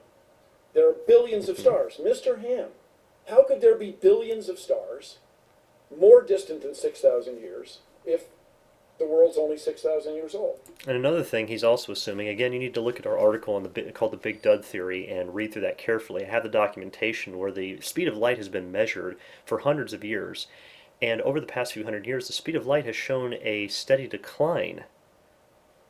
It's always been at a steady decline. Let me see if I can pull up some information on that here. I'll talk about that for a moment. There has been a steady decline.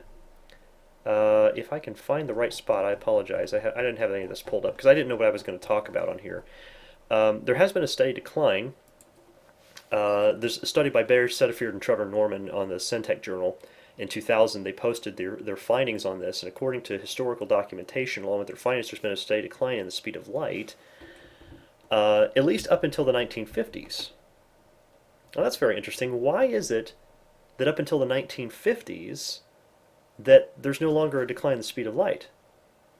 And it happened very closely right around 1953. What happened around 1953?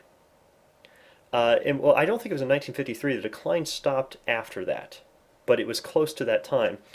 The first atomic clock, because the atomic clock has to become a standard, use of measurement before it would actually be applied. So the findings that they were getting, that most modern day scientists are getting, are not showing any decline in the speed of light at all, even though there is. So the first atomic clock set up, which it measures the wavelength of a cesium-133 atom, and it becomes the official standard of measurement for that by 1967. So what that means is, you see, the wavelength of a cesium-133 atom, that means they're using light to measure light. Again, that's what happens. You're bouncing light off this stuff. That means you're using light to measure light, and it creates a rubber ruler problem. See, if you use light to measure light, then you'll never know the speed of the decrease, because again, you have to use a light to bounce off of what you're looking at in order to measure it. Do you get that? You're sending out a light to bring it back, and then you're using light to measure light because of the wavelength of that atom. that's what a lot of people don't catch. So when they use that as a calibration source, let me see here. I think the date was 1955 is when they stopped seeing a decline in the speed of light, and that was also the same year that the National Physics Laboratory in England built the first cesium beam clock used as a calibration source. Wow, what an amazing coincidence that happened. See, the speed of light has never been a constant. There's been a lot of things that have indicated the speed of light has been slowed down. And there's a lot of stuff. I think I have some quotations on here. Yeah, I have multiple sources. I even link to them so you can go see some of the articles. I have sources from BBC News, the Harvard University Gazette, New York Times, that in 1999 experiments were done at Harvard, Smithsonian, and Cambridge, all to slow light down to using a specially treated cesium gas.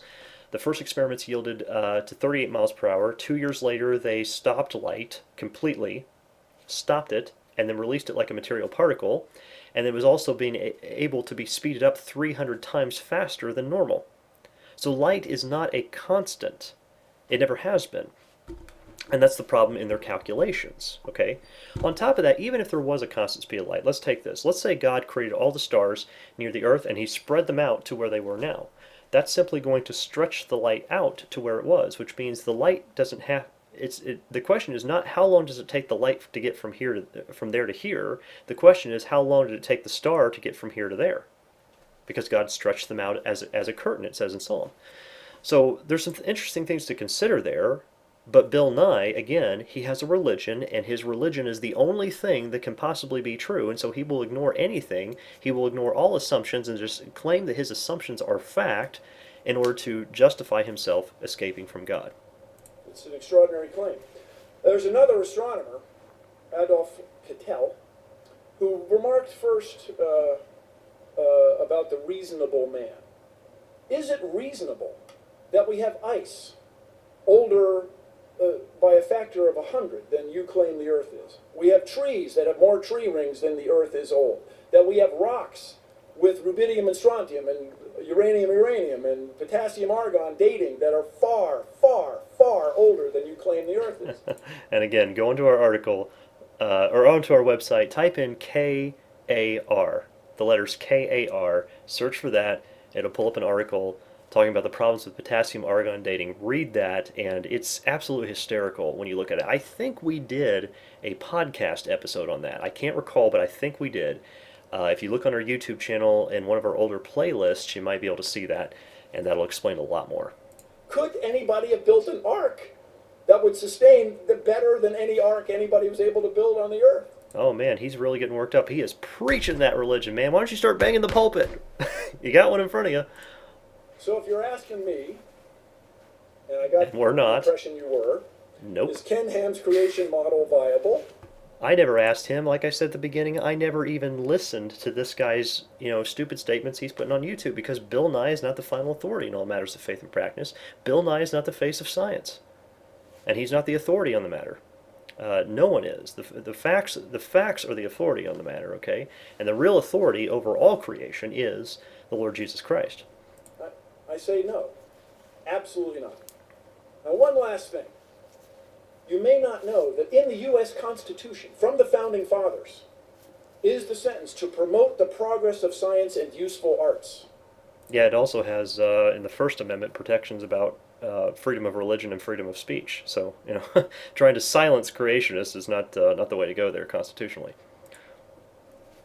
Kentucky voters who might be watching online in places like Texas, Tennessee, Oklahoma, Kansas, please, you don't want to raise a generation of science students who don't understand how we know our place in the cosmos, our place in space, who don't understand natural law.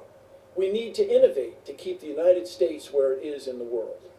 Thank you very much. Okay, and I think we're going to end there. This has actually been long enough. I don't want to go through the rebuttal periods because this is going to take too long. I'm already getting pretty tired just because this debate was incredibly boring to me and I really didn't even want to watch to begin with. But again, we've had multiple people email us, message us, and they said, please go ahead, if you don't have people that are doing a discussion, please go ahead and do a commentary because there's apparently we had a number of people that really wanted to see the commentary. I don't know why. I'm not some amazing person that can give some analysis, but I think what's going to be unique about this one is that I'm not just critiquing Bill Nye, I'm critiquing Ken Ham as well. In his rebuttal time, if you actually go back and watch the debate, you're going to see where he did rebut a couple of the things that Bill Nye had said, and he did so very well. But at the same time, Ken Ham's response was more than lacking in trying to respond to some of this. And I don't listen. I'm just some average layman idiot, right? That's what everybody typically treats me like, and so this average layman idiot probably could have done a better job than Ken Ham. And if Bill Nye ever wants to come on our show and have a discussion, he's more than welcome, and we could talk about some of this stuff.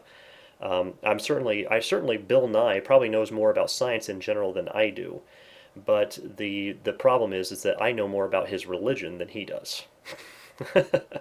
And that's where he's going to fall short because everything he would present if he came on our show to talk with me would be religious nonsense, and I could easily shoot that down. That's not a problem. So that's it for now, and I think that's where we're going to end. I hope you guys enjoyed this. If you like what you're hearing here, you want to see more of this kind of thing, message us, put some YouTube message, some comments on there, say you would like to hear more of these. I could do more analysis of debates. There's tons of debates out there. I would be happy to analyze for people if they want me to. If you enjoy that, subscribe and put some comments on there. Let us know what you thought about this kind of thing. And again, just be aware of all these people that are going around and supporting Ken Ham in this, because Ken Ham is not, I don't know, he claims that he holds the Bible as final authority in all matters of faith and practice, but in many of the things that I've seen coming from Ken Ham, I don't believe that. I think he does in some areas he doesn't. I think he's a born-again, saved Christian, just like me, that believes in the Lord Jesus Christ. But the more you enter into the mainstream, the more blinded you become. And so that can be the danger, especially when money becomes an involved factor, which it is for Answers in Genesis. Money is a huge factor for that. And again, the Bible says the love of money is the root of all evil, where many have covered it after. They have erred from the faith, the Bible says. So the more you get involved in mainstream and the more you get involved in trying to build up a almost like a money empire, which is what a shopping mall, more or less, which is what Answers in Genesis has become. You end up getting blinded to the truth and you err from the faith. So, folks, just pray that God would convict Ham to truth and righteousness, and pray that Christians would send that would run to Bill Nye would give him the law, that he would be convicted to righteousness and convicted to the truth of God's word, and if God would peradventure give him repentance to acknowledge the truth the Bible says, and that's the only way that he's really going to be converted. It's not going to be by his intellect. It's because it's not a brain issue, it's a heart issue. Bill Nye does not reject the Bible because of his science. He rejects the Bible because of his sin. The real name for Bill Nye would be Bill Nye the Sin Guy, because that's what it really comes down to. And it comes down to that with all of us. All of us have to repent, and the only way to that, we're not going to have to pay the eternal penalty, is that we are going to have to turn to the Lord Jesus Christ to let him pay it for us, or we've got to pay it ourselves. And if you guys think you can work it off, you're welcome to try, but you're going to be in hell for eternity. And if you want to go there, that's your business. I'm not going to interfere with you, but I want to be able to tell you that there is a way out of that. But you're going to have to turn to repentance, admit that you are a sinner, that you have done wrong, and that you are still doing wrong right now. Turn from that, turn to God, and believe on the Lord Jesus Christ, and you'll be saved. So thanks for joining us this time, and we'll see you next time.